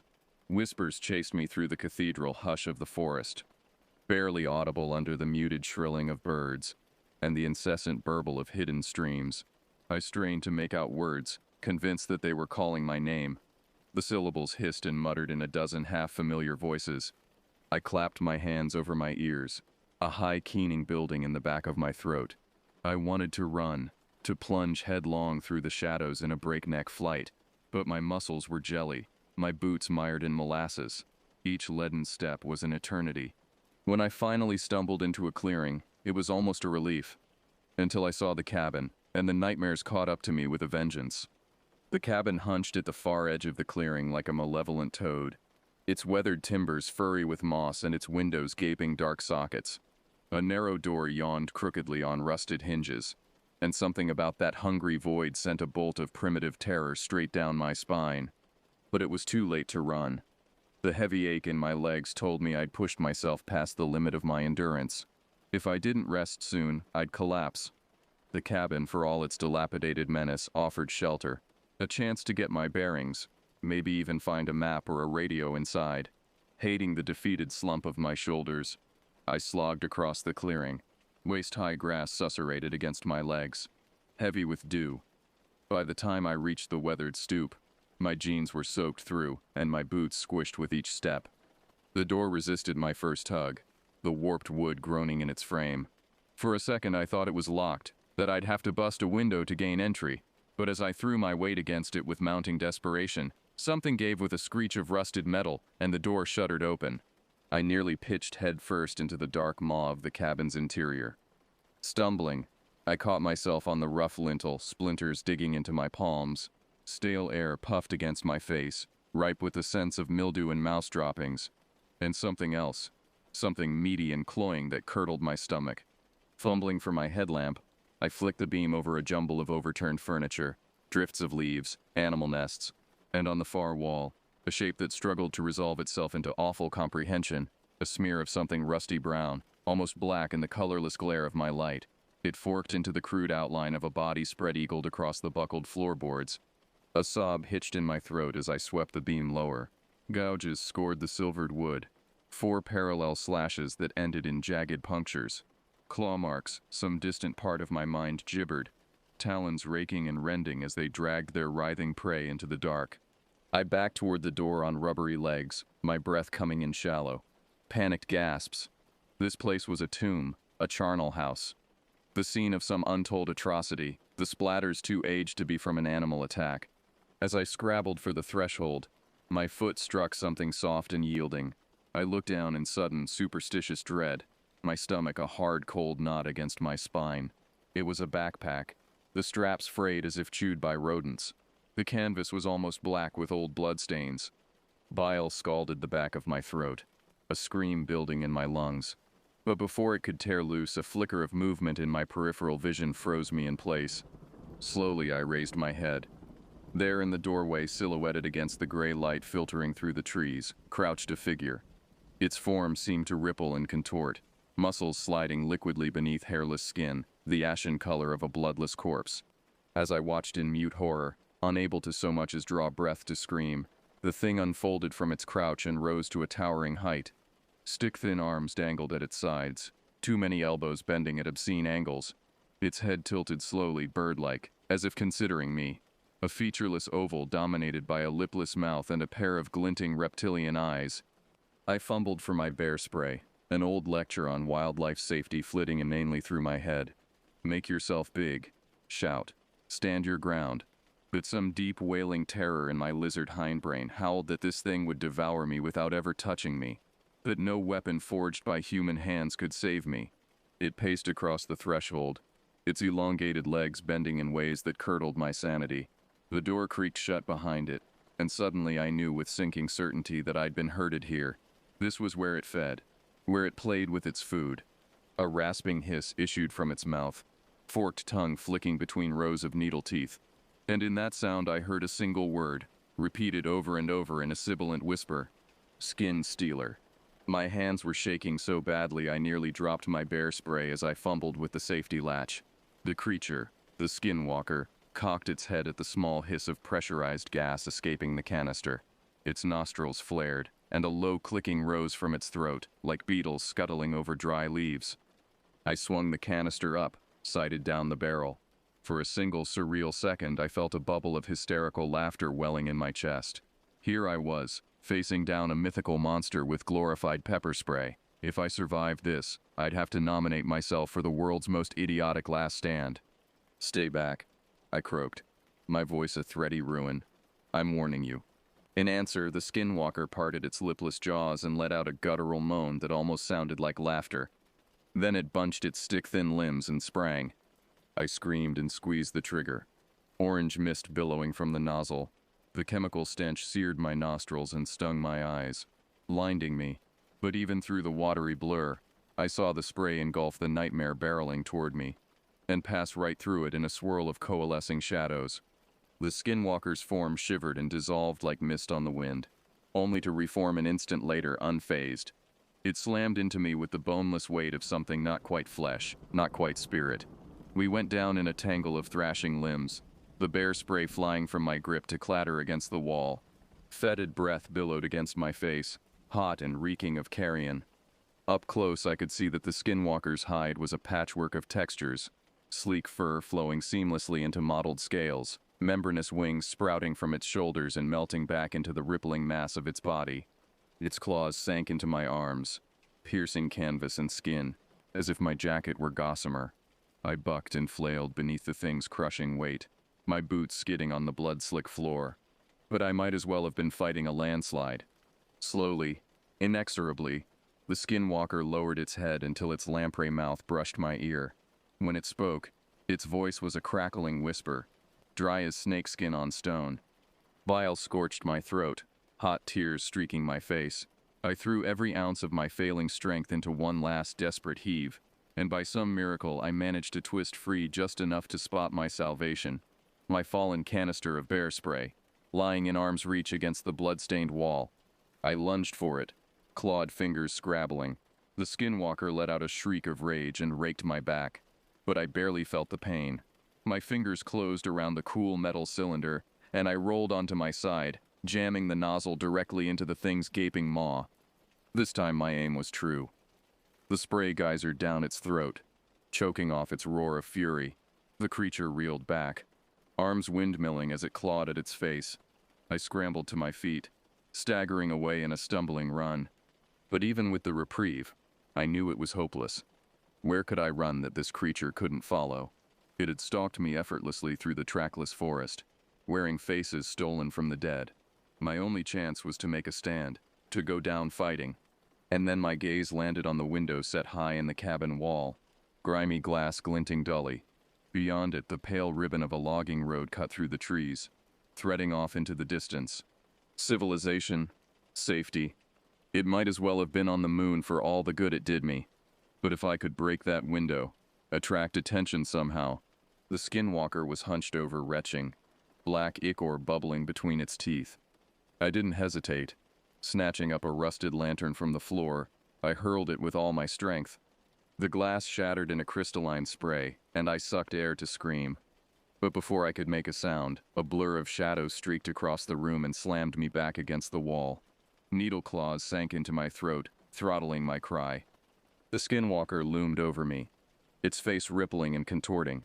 For a heart-stopping moment, its features resolved into a grotesque collage, the leathery brow of the old man from the stream, Jenna's hazed eyes, the rictus of Trent Solway's skull, all the stolen skins it had ever worn, melting and flowing together in an obscene masquerade. No escape, it rasped, tightening its stranglehold. Only the forever darkness. The edges of my vision crumbled into static as I sagged in its unbreakable grip. The last thing I saw before the void rose up to take me was the skinwalker's mouth gaping wide, its jaws unhinging like a snake's to swallow my final breath. And then the world went black, and I knew nothing at all. Consciousness returned in throbbing fragments, pain splintering through my skull with every sluggish beat of my heart. I was lying on something cold and hard, rough wood digging into my back. Ribbon-thin bands of pressure cinched my wrists and ankles.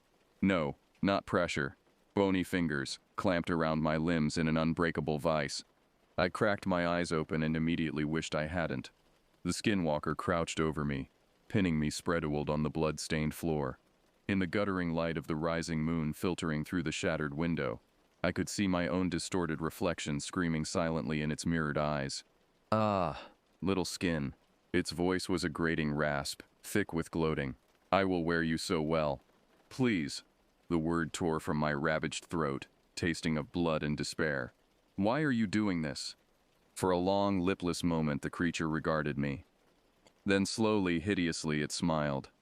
"I am what the ignorant call soul skinwalker," it said. "Yea now bloshai, soul shape changer. I hunt, I devour, and when the mood takes me."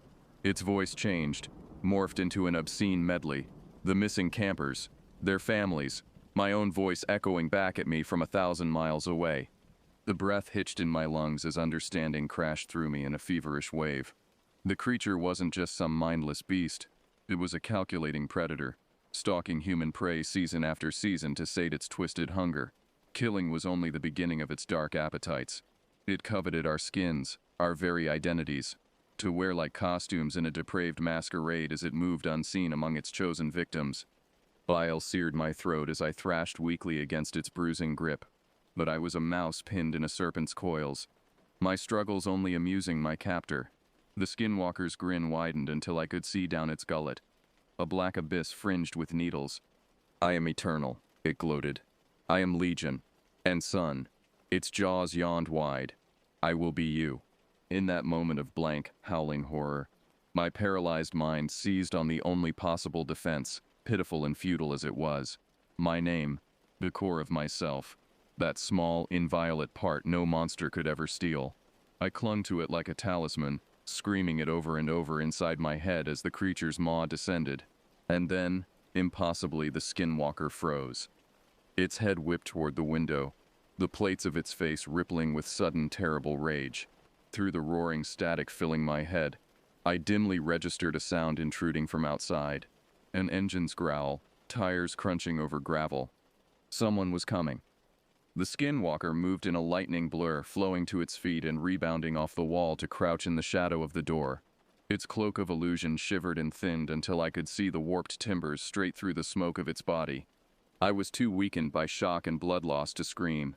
All I could do was sag against my bonds and pray to every god that might be listening, that whoever had driven up that abandoned logging road wasn't about to become the skinwalker's next meal. A clunk of a car door slamming, the crunch of boots across gravel. My heart hammered in my throat as I strained my eyes toward the door, willing it to burst open. But the footsteps stopped on the threshold, and a gruff male voice called out, making me jerk against my restraints. "This is Ranger Gunderson with the Park Service. Anybody in there? We got a report of screams coming from this location." My cracked lips worked soundlessly, helpless terror and desperate hope warring in my mangled throat. I had to warn him, had to make him understand the danger. But before I could unstick my tongue from the roof of my mouth, a soft sibilant hiss froze my breath in my lungs. The skinwalker's form pulsed and thickened, shadows slithering together like oil until its gaunt frame solidified into sickening familiarity. The battered hat of the old man from the stream, Jenna's dead eyes in a grinning rictus, a grotesque mummer's motley of its stolen faces. "No trouble, Ranger." Its voice was a perfect mimic of the old man's gravelly rasp. Just a little misunderstanding with an unwanted guest. It glided to my side and curved a proprietary hand around my throat, claws dimpling the skin. I saw my own bulging eyes reflected in its glassy gaze, my mouth stretched in a rictus of mute horror. The ranger's hesitation was palpable, his unease a nearly tangible force. When he spoke again, there was a new wariness in his tone. "I'm going to need you to step out here where I can see you. Keep your hands where I can see them." The skinwalker's grin sharpened, needle teeth glinting in the shadows. But of course, no need for hostilities. It began to glide toward the door, its form rippling and contorting. I saw Jenna's face melt and run like wax, replaced by eyes that glinted with sly reptilian hunger. In seconds, it would cross the threshold into the unsuspecting ranger, wearing a mask of innocence, and then the screaming would start. Desperation exploded through me, terror and fury fusing into a white-hot star. I wrenched against my bonds, tendons straining until I felt my wrists start to slicken with blood. The skinwalker hissed a warning and tightened its claws around my throat, but I barely felt the sting. "Run!" I screamed, my voice a ravaged croak. "It's not human! It's going to kill!" The strangling pressure cut off my cries, but it was too late. I heard the ranger's startled oath, the ring of a rifle chambering around. The skinwalker whirled in a blur of motion, just as the door crashed open and the searing beam of a floodlight speared the darkness. "Freeze! Get on the ground, hands behind your head." The ranger had taken one look at the scene and drawn the only conclusion he could. A young woman bound and bleeding, a wild-eyed man looming over her, but he couldn't see what crouched behind that mask, the horror contorting and billowing as it prepared to spring. "No, shoot it, shoot it." I barely recognized my own voice, shrill with hysteria. The skinwalker let out a hissing shriek of rage and frustration. Its form shivered and blurred, caught between its mime of humanity and its true shape, unable to disappear fully beneath the stark floodlight. I saw the whites of the ranger's eyes as his brain grappled with the impossible, the stuff of nightmares boiling up before him. His finger tightened on the trigger, and the rifle roared, painfully loud in the close confines. The bullet passed straight through the skinwalker's chest, exiting in a spray of black mist. For a single terrible moment, the creature's form seemed to buckle and deflate, before it surged upright with a bone-shaking howl. I screamed as the ranger backpedaled, already scrabbling for another cartridge. But the skinwalker was on him faster than thought, a whirlwind of flashing talons and snapping teeth. The ranger's scream cut off in a wet, choking gurgle as the creature's jaws clamped around his throat, worrying him like a dog with a bone. Blood splattered the walls in a fine mist as the skinwalker reared back, still hissing its fury. The ranger's corpse toppled to the floor in a boneless sprawl, flooding the warped boards with crimson. Transfixed by horror, I couldn't look away as the creature crouched over its kill and sank its claws into the gaping ruin of the man's face. Skin and muscle sloughed away in glistening strips as it peeled back his features like a gruesome mask. Oh God. It was harvesting, adding the ranger's face to its grisly wardrobe. I must have made some tiny noise, a whimper or a sob. The skinwalker's head snapped up, torn mouth gaping in a blood-slick grin as it pinned me with its bottomless gaze. "And now, little skin," it hissed. Where were we? It prowled toward me, trailing loops of the ranger's intestines. My mind went blank with gibbering panic as I thrashed against my bonds, reopening the clotted wounds at my wrists. The skinwalker loomed over me, its jaws yawning impossibly wide, and froze as a blinding glare flooded the cabin. Headlights, twin suns blazing through the broken window. An amplified voice crackled over a loudspeaker. "This is the police. Come out with your hands up!" The skinwalker shrieked its rage to the rafters, caught between its two halves as the stark beams pinned it in place. I could see the police taking positions outside, silhouettes behind the painful dazzle. Someone must have heard the shot, called 911. I lurched forward with the last of my strength and sank my teeth into the skinwalker's arm. It reared back with a spitting cry, talons ripping free of my flesh. I hit the floor hard, black stars swimming across my vision. Then all hell broke loose as the police stormed the cabin. The skinwalker howled and spun, a dervish of shadows and slashing claws. Gunfire boomed in the close quarters as it fell on the officers in a whirlwind of gore, bullets pocking its mist flesh. I belly crawled across the blood-slick floor, pulse of staccato thunder in my ears. My numb fingers fumbled over the ranger's belt until they closed around the hilt of his survival knife. I gripped it like a talisman as I sawed through my bonds, teeth bared against the searing pain. The skinwalker was an avatar of destruction, unhindered by wounds that would have felled any mortal thing. But even it couldn't stand against the onslaught forever. I saw it stagger beneath the hail of gunfire, its form shivering and thinning, more mist than flesh now as bullets tore through it in sprays of shadowy ichor. It screamed its hate and defiance as it fell back, clawing for the window. The police shouted in confusion, unable to credit what their eyes insisted was impossible. They couldn't stop it. I saw with sinking certainty. It would flow away into the darkness between seconds, to slink off and lick its wounds, to hunt again. Unless my hand closed around the fallen canister of bear spray. My muscles jumped and spasmed as I hauled myself upright, nearly toppling with the weight of my battered body. Time seemed to slow as I raised my arm, sighted down the nozzle at the skinwalker's back. It was half turned away, a seething mass of shadow with the barest dregs of stolen faces melting across its surface. I saw Jenna's mouth twist. The old man's milky eyes rolled to fix hungrily on me. "Hey!" My ravaged voice cracked. "Chew on this, you bastard!" I pressed the release and the spray jetted out in a stinging mist. Just as one of the officers fired a round straight through the skinwalker's chest. The bullet passed through its foggy flesh and straight into the bear spray canister. The world went white. The skinwalker's scream rose to an unbearable crescendo, laced with the shriek of tortured metal as the canister ruptured. Searing, chemical-laced mist geysered over the creature, catching light from the headlights outside. It went up like a torch, flames gouting from its eye sockets, from the gaping maw of its mouth. The skinwalker thrashed and flailed. A mass of boiling shadow shot through with streaks of orange, of devouring heat.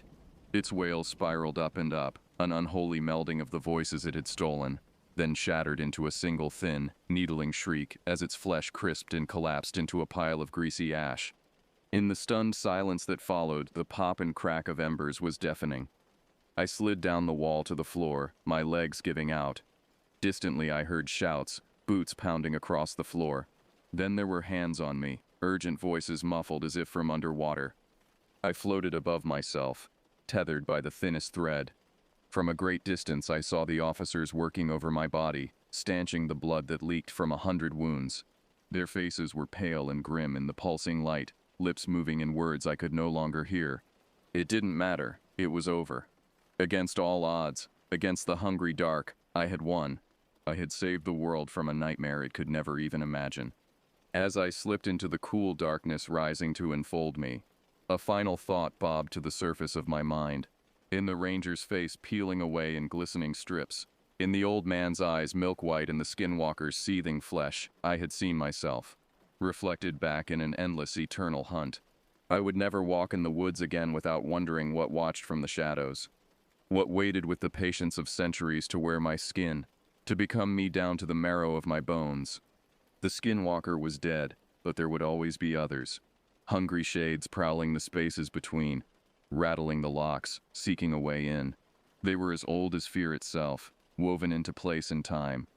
And no matter how far I ran, how deep I buried the memories, a part of me would always be in that cabin, bound and bleeding, with the flensing blade poised over my face, waiting for the forever dark to open its jaws and swallow me whole.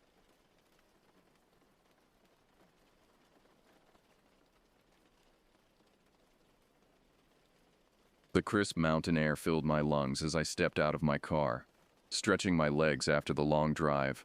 The trailhead parking lot was empty, save for my weathered Subaru Outback. I shouldered my heavy backpack, adjusting the straps until it sat comfortably. This solo camping trip had been long overdue, a chance to disconnect from the world and reconnect with nature. As I started down the pine needle-strewn path, the dense forest enveloped me. Towering pines and ancient oaks reached toward the sky, their branches creating a canopy that filtered the late afternoon sunlight. The trail wound its way deeper into the wilderness of the Navajo Nation, a place steeped in history and mystery. I'd always been drawn to these lands, fascinated by the rich tapestry of Native American lore. But it wasn't until I stumbled upon the legend of the Skinwalker that my curiosity truly ignited. These shape-shifting beings, said to be evil witches or medicine men, who had gained the ability to turn into animals, had captured my imagination. Despite the warnings from my Navajo friend Tom about the dangers of seeking out such entities, I couldn't resist the allure of possibly encountering one. As I hiked, the only sounds were the crunching of leaves beneath my boots and the occasional call of a bird. But as the sun began to dip below the horizon, casting long shadows across the trail, an eerie stillness settled over the forest. The wind picked up, rustling through the trees with an almost whisper-like quality. I shook off the growing unease, chalking it up to an overactive imagination fueled by too many late nights researching skinwalker lore. After a couple of hours of hiking, I found a suitable clearing to set up camp. As I worked on pitching my tent, I couldn't shake the feeling of being watched. My eyes kept darting to the tree line, searching for any sign of movement, but each time, I saw nothing but shadows and swaying branches. With my tent secure and a small fire crackling, I settled in for the night. The flames cast flickering shadows across the clearing, and I found myself staring into the darkness beyond, straining to see what might be lurking just out of sight. I pulled out my journal, jotting down my thoughts and observations from the day's hike. As I wrote, a twig snapped in the distance. My head jerked up, pen hovering above the page. Silence followed, broken only by the pop and hiss of the fire. Then, carried on the wind, I heard it, a low guttural sound that was neither human nor animal. My blood ran cold as I remembered Tom's words. The skinwalkers, they mimic sounds to lure you in, never follow a voice in the dark. I zipped up my tent, heart pounding in my chest. Sleep eluded me that night as I lay awake, listening to the forest. The wind continued to whisper through the trees, and occasionally, I could swear I heard my name being called from the darkness. But I stayed put, remembering the warnings, and prayed for the sun to rise quickly. Little did I know this was only the beginning of a terrifying journey that would challenge everything I thought I knew about the world and the thin veil between reality and the supernatural. Dawn broke, painting the sky in hues of pink and orange. I emerged from my tent, bleary-eyed and exhausted from a restless night. The forest seemed peaceful in the early morning light, a stark contrast to the eerie atmosphere of the previous evening. I tried to convince myself that the strange sounds I'd heard were just tricks of the wind, or perhaps a coyote in the distance. As I prepared a simple breakfast of instant oatmeal and coffee, I couldn't shake the feeling of unease that clung to me like morning dew. I decided to explore the area around my campsite, hoping to ease my nerves and perhaps find a logical explanation for the night's events. With a steaming mug of coffee in hand, I began to circle the perimeter of the clearing.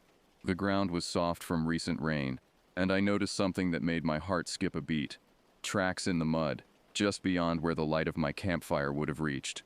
I crouched down to examine them more closely. They were unlike anything I'd ever seen before. At first glance, they resembled large canine prints, but upon closer inspection, I noticed something unsettling. The shape was slightly off, as if a human hand had been pressed into the dirt, but elongated and distorted. I felt a chill run down my spine as I remembered stories of skinwalkers taking the form of wolves or coyotes, but never quite getting the shape right.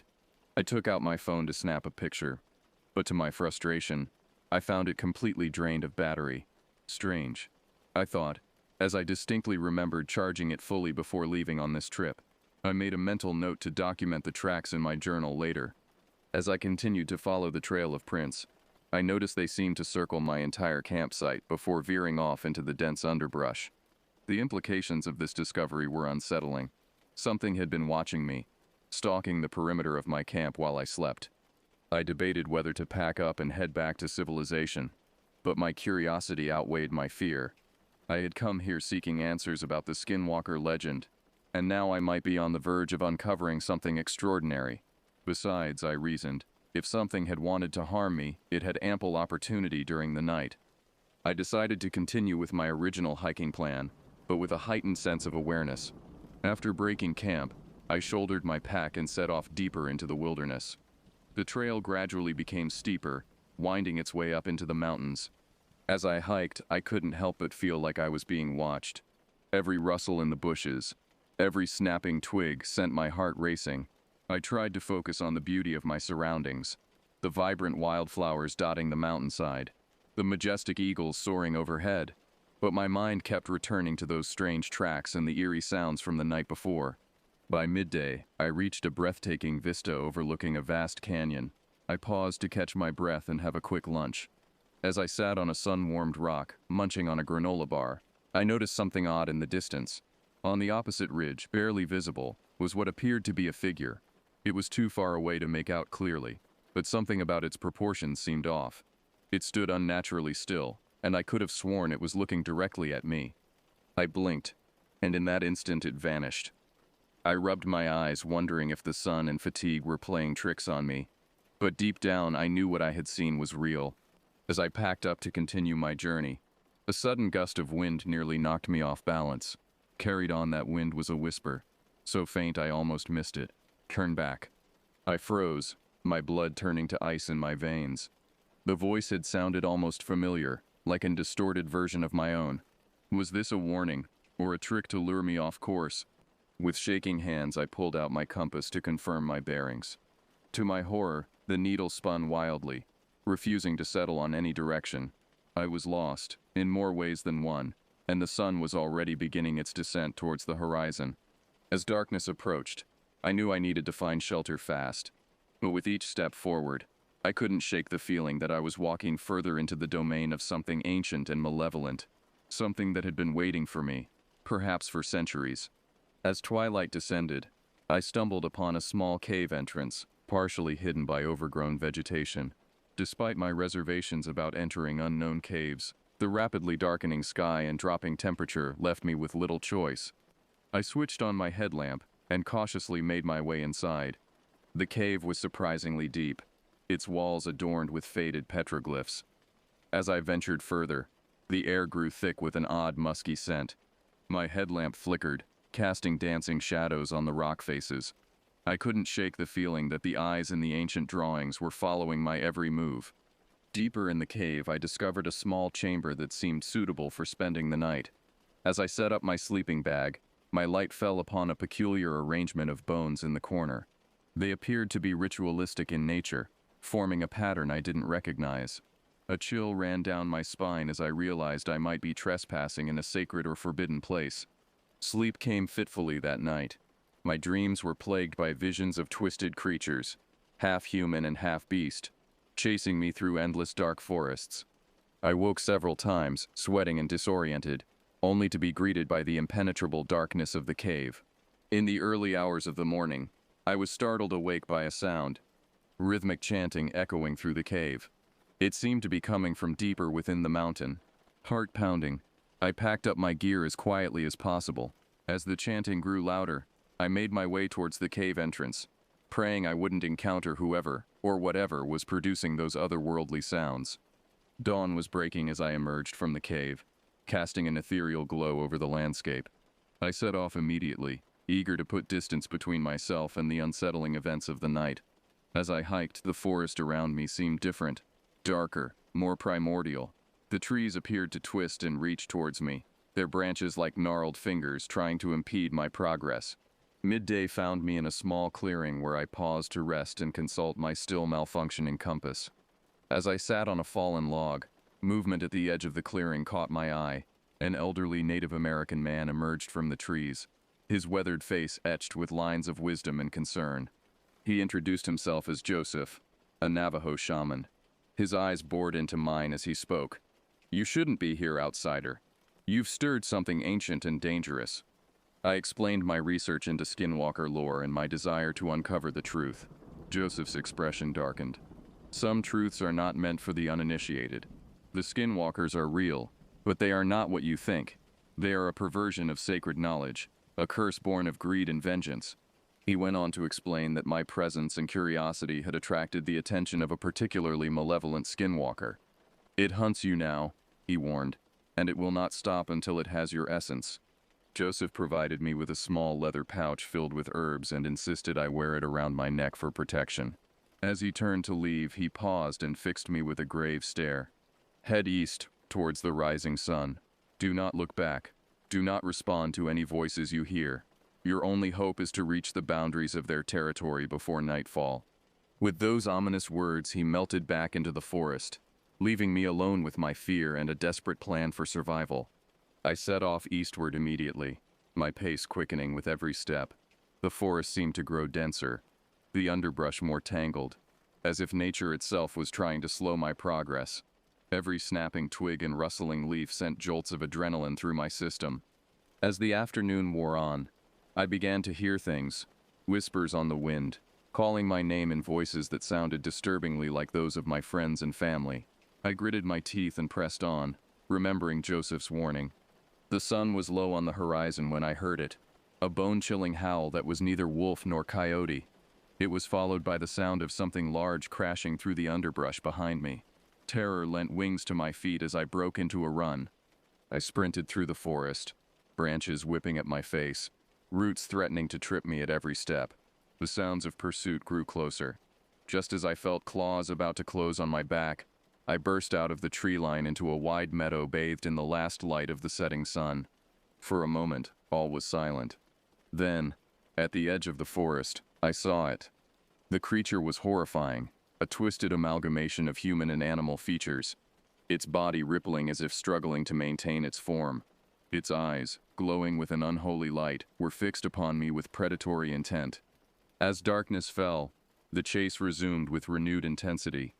The meadow gave way to rocky terrain as I fled up the mountainside. The skinwalker was always just behind me, its inhuman shrieks echoing off the cliffs. I ran until my lungs burned and my legs trembled, fueled by pure survival instinct. In the darkness, I lost my footing and tumbled down a steep incline. I landed hard, the impact driving the air from my lungs. As I lay there dazed and gasping, I heard the creature's heavy breathing drawing nearer. In desperation, I clutched the charm Joseph had given me and began to recite a prayer I'd learned during my research, a plea for protection against dark forces. To my amazement, the approaching footsteps faltered. Taking advantage of this momentary reprieve, I scrambled to my feet and continued my flight. Throughout the night, this pattern repeated, frantic running, followed by moments of terror where the creature nearly had me, only to be held at bay by desperate prayers and the shaman's charm. As I ran, I began to hallucinate. The rocks and trees seemed to come alive, reaching out to grab me. Voices called out, sometimes pleading, sometimes threatening, but I remembered Joseph's words and ignored them all, focusing only on putting one foot in front of the other. The first rays of dawn found me stumbling, exhausted and battered, down the far side of the mountain.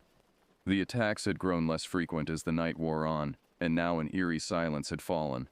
As the sun crested the horizon, I allowed myself a moment of hope. Had I escaped? Had I crossed some invisible boundary as Joseph suggested? My relief was short-lived. A blood-curdling screech split the air, and I turned to see the skinwalker crouched on a boulder above me. In the light of day, its appearance was even more terrifying, a nightmarish blend of human, wolf, and something utterly alien. It launched itself towards me, claws extended. In that moment, time seemed to slow. I saw my life flash before my eyes, regret for my foolish curiosity washing over me. But then, miraculously, the creature pulled up short. It writhed in apparent agony, its form blurring and shifting rapidly. I realized we were standing in the direct light of the rising sun. With a final hate-filled glare, the skinwalker retreated, melting into the shadows of a nearby crevice. I wasted no time in putting distance between us, half running, half stumbling down the mountain path. I emerged from the wilderness later that day, my clothes torn, my body bruised, and my mind forever changed. The first person I encountered was a park ranger, who was shocked by my appearance and immediately called for medical assistance. As I recovered in the hospital, I struggled to make sense of what had happened. Part of me wanted to dismiss it all as a stress-induced hallucination brought on by isolation and exhaustion. But the leather pouch around my neck and the vivid memories of terror were undeniable proof of my ordeal. I discovered that I had been in the wilderness for 5 days, though it had felt like an eternity. My disappearance had prompted a search, but no trace of me had been found.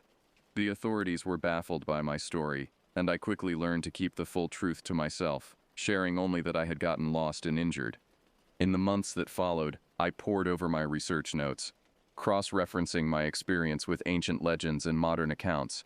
I came to understand that I had glimpsed a world hidden beneath the surface of our reality, a world of primal forces and ancient magics that defied rational explanation. I never returned to those mountains, but the experience haunted me.